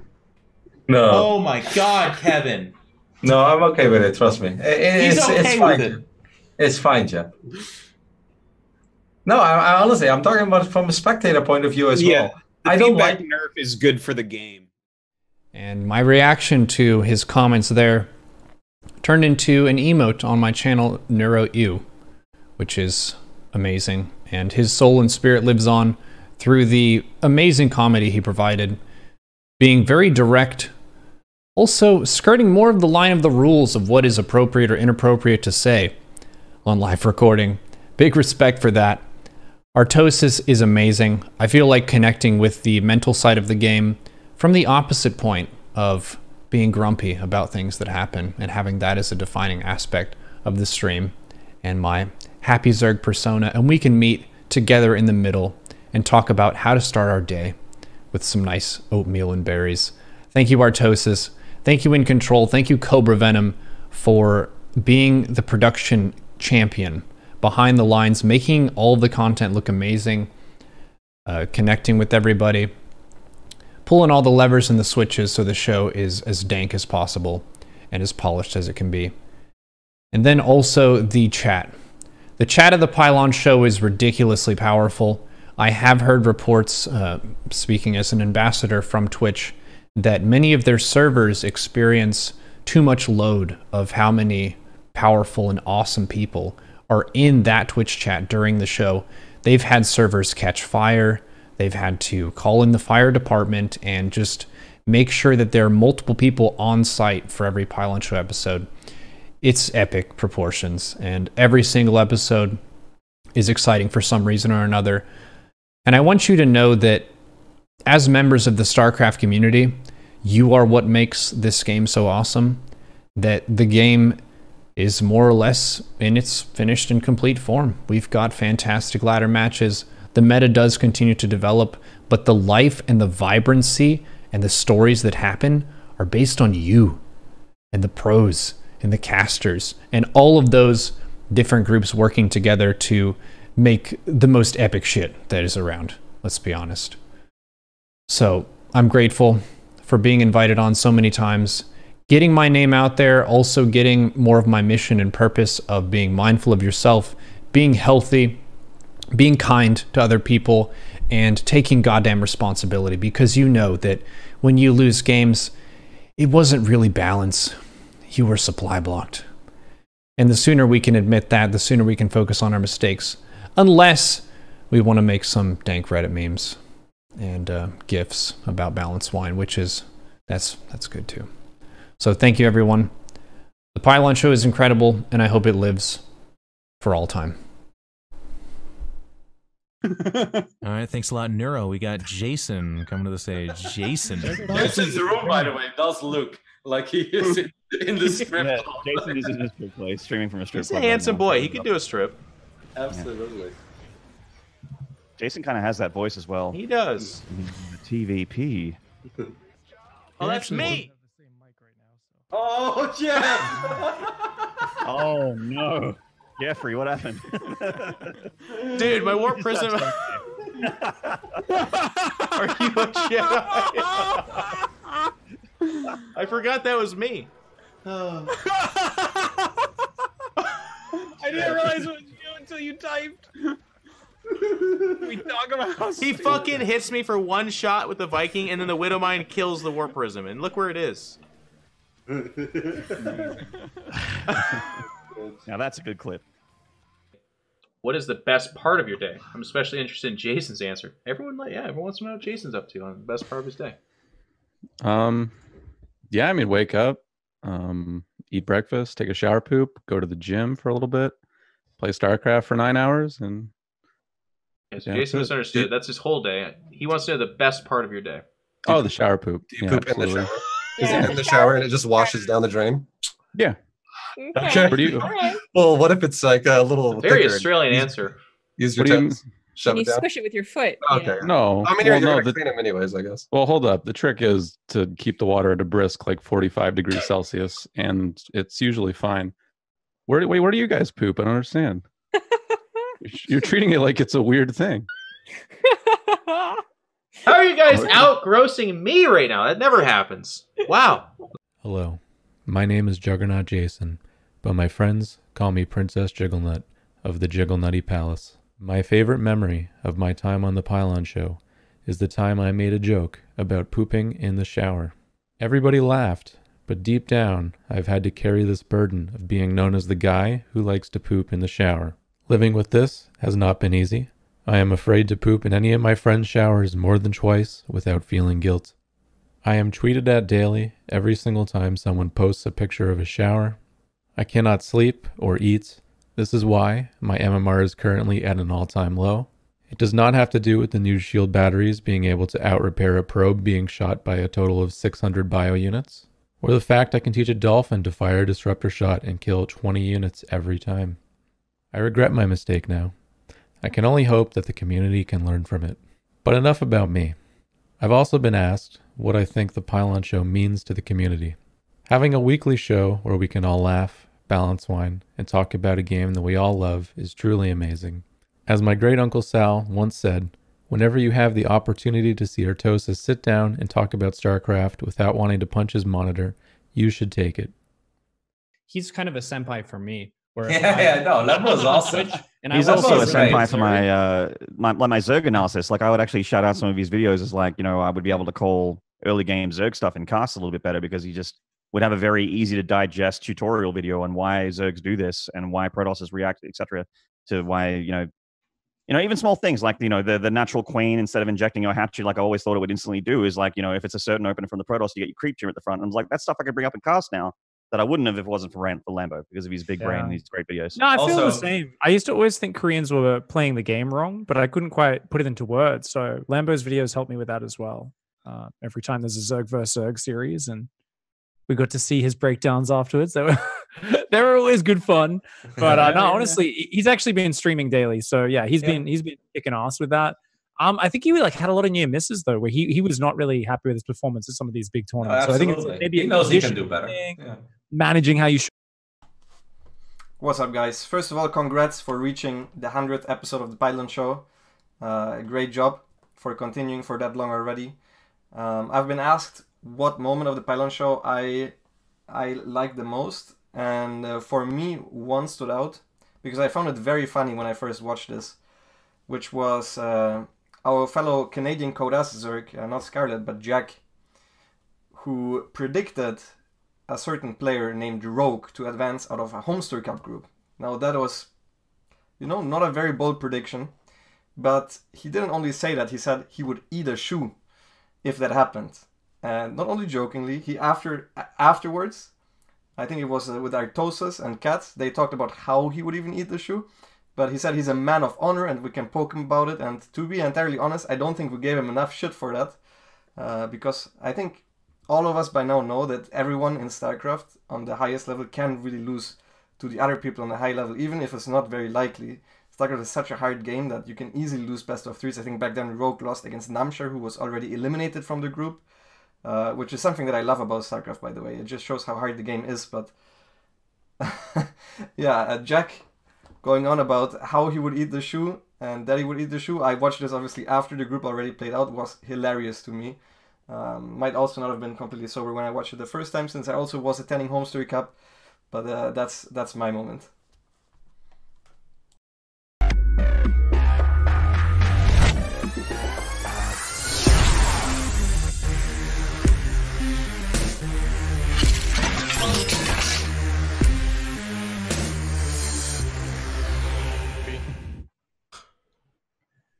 What's up, everybody, and welcome to episode 37 of The Pylon Show. Thank you so much for joining us.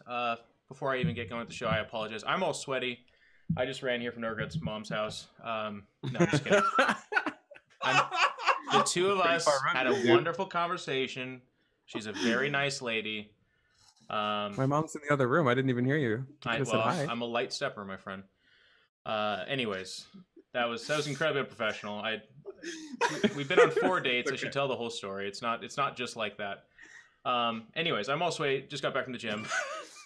Welcome, everybody. Thank you for tuning in. We've got an all-star cast of people say that you can only defend while True can't get his bank account above $100 because he's got a degenerative gambling problem, but at the same time he applies that logic to StarCraft and crushes nerds who put in 20 times more practice and try to play a better game of StarCraft but can't because he's like, oh, it looks like it's a Ling run by for this game, folks. Here we go. We just had a Zerg at WCS literally talk about his strategy in the chat because he's such a fucking anonymous weird guy that he just did some random fucking attack and beat the American champion 2-0. He fucking destroyed the best Protoss we've ever had in America.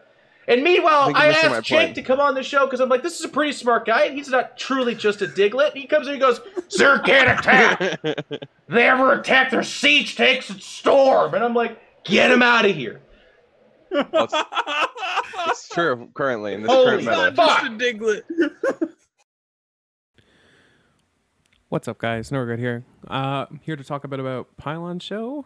I believe we are on the 100th episode, and I just wanted to take some time to talk about my experiences on the show. It's always been an amazing experience. Love being able to talk about StarCraft and current events. Obviously, sometimes it can bite me with the shoe memes, but being able to talk freely and talk about what I love is still great. I think the Pylon Show is really important for the community. It's really nice to be able to spotlight a lot of new creators and a lot of smaller creators. And I feel like overall this gives the community a bit more of a sense of family and, you know, togetherness than we wouldn't have otherwise. So yeah, I'm really happy that we have an outlet like the Pylon Show, and I think it's really important that it continues to get supported. So yeah, thank you guys for doing the Pylon Show.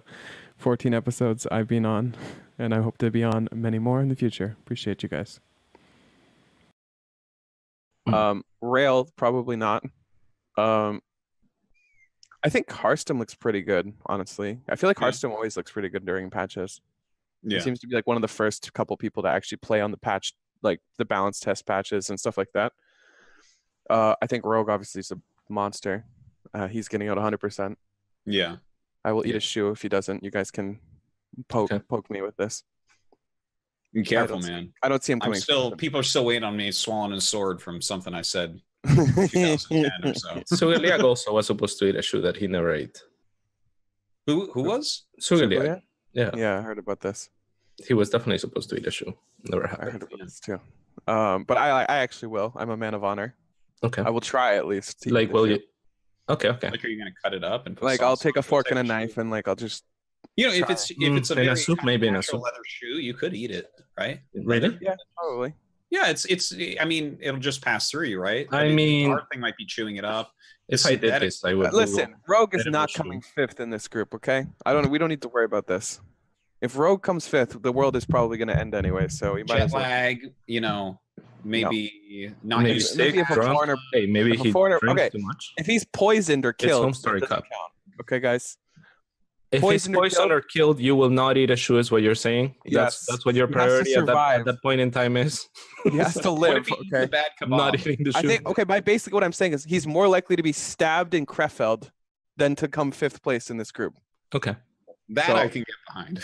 So I Yeah, do not. that's fair. If he That's gets fair. stabbed in Krefeld, I do not want to eat a shoe. That's what I'm saying. Okay. Okay. Let's continue. Wait, so top 4? Do we want to predict that or? Yeah, just like like top 4, I think. Sure. And if there's anyone that you're borderline, that's fine. If there's people that are 100%, that's fine. Okay, Rogue 100%, obviously. Okay. I think Showtime is a given too. He's been looking really strong. Yeah. He's also probably, just statistically the second best in this group.